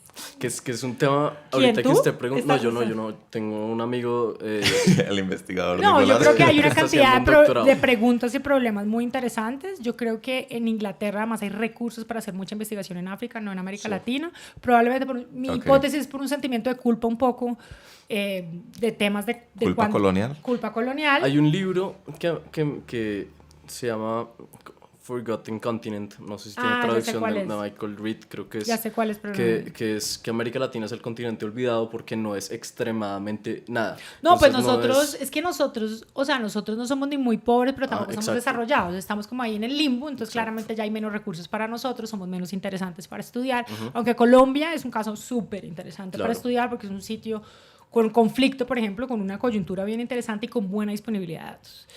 Ahora, en el caso de África, digamos, a mí en particular me llama la atención explotar nuevamente como un tema de ventaja comparativa y es estudiar países, por ejemplo, que fueron colonia portuguesa, porque estos por el tema del idioma y del lenguaje no los estudian los ingleses, por ejemplo. Entonces, los países que fueron colonia portuguesa solamente los estudian en Portugal o en Brasil y no la cantidad de proyectos investigadores estudiando estos países no es como la misma de Sudáfrica, por ejemplo, o países como que fueron colonias inglesas o francesas que son una cantidad. Entonces, eso, por ejemplo, hay un tema que lo hace interesante y creo que su misma historia es absolutamente fascinante. O sea, muchos de ellos, la gran mayoría, se independizaron hace nada, digamos. Las colonias portuguesas con guerra, además. O sea, fue con guerra que se independizaron, que estamos hablando los 70s, o sea, han dicho, mis papás estaban en la universidad. Entonces, pues son cosas muy recientes y es un país, pues digamos, hay mucha diversidad de países dentro del continente, pero pues en general hay mucha heterogeneidad, pero son desiguales, unos sistemas políticos también difíciles, o sea, como que hay muchas preguntas muy interesantes. Sí, estados fallidos, exacto. Hay un tema de recursos naturales, o sea, hay una cantidad de preguntas interesantes que sí creo que, o sea, a mí, por ejemplo, pues yo trabajo temas de desarrollo, entonces, pues África cabe mucho más ahí que estudiar España o Alemania, que me interesa cero, además. Y yo, además, encuentro, pues, que hay ciertas similitudes con países de América Latina, por ejemplo, en muchos sentidos, legado colonial, así nosotros hayamos sido hace 200 años, y en el legado del conflicto. El tema del conflicto creo que es importante. O sea, nosotros tenemos mucho que aprenderle a países, por ejemplo, como Sierra Leona, que lograron sentarse, o sea, lograron los rebeldes y el gobierno se lograron sentar, se desmovilizaron, el gobierno le dio ministerios a los rebeldes que se desmovilizaron, o sea, logró haber un acuerdo que en principio, por lo menos en principio, en un comienzo, creo que ahorita está un poquito otra vez como movida la cosa, pero en principio se materializó en paz, en una paz que parecía ser duradera, digamos, muy poquito de lo que estamos viviendo nosotros acá.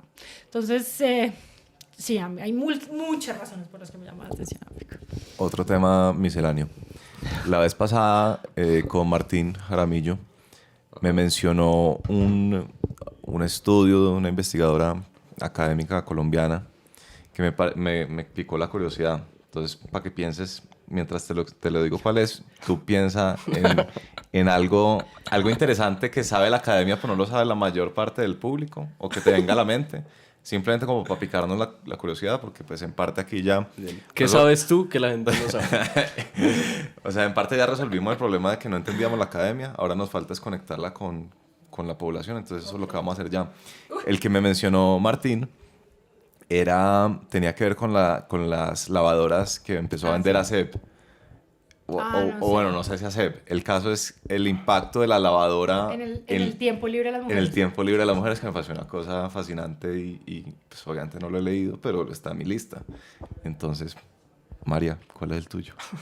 Uy. No, no me lo pongas así, no me lo pongas así, porque lo mío, digamos, como muchos de mis proyectos son temas históricos, de pronto el impacto no se ve, o sea, más que el impacto es más ver el reflejo de los errores pasados, Sí. es más ver el reflejo de que muchos de los problemas que vemos hoy en día no son resultado de una coyuntura, sino son resultados de que consistentemente se han tomado políticas que han facilitado, digamos, que estos problemas se mantengan, ¿no? Sí, sí, sí. En el caso, por ejemplo, rurales, sí es impresionante, que es como muy bueno. lo que yo trabajo, es impresionante, o sea, desde el siglo XIX, todas las políticas al final que en principio buscaban democratizar la tierra, hacerla de más fácil acceso, lo que terminaban era al final favoreciendo que los que ya tenían tierra siguieran acumulando tierra y siguieran acumulando tierra, y eso sigue pasando hoy en día. Entonces es más mi cosa por ahí. Sí, sí, sí. Más que decir como, mira, yo te tengo el paper que me dice lo demás.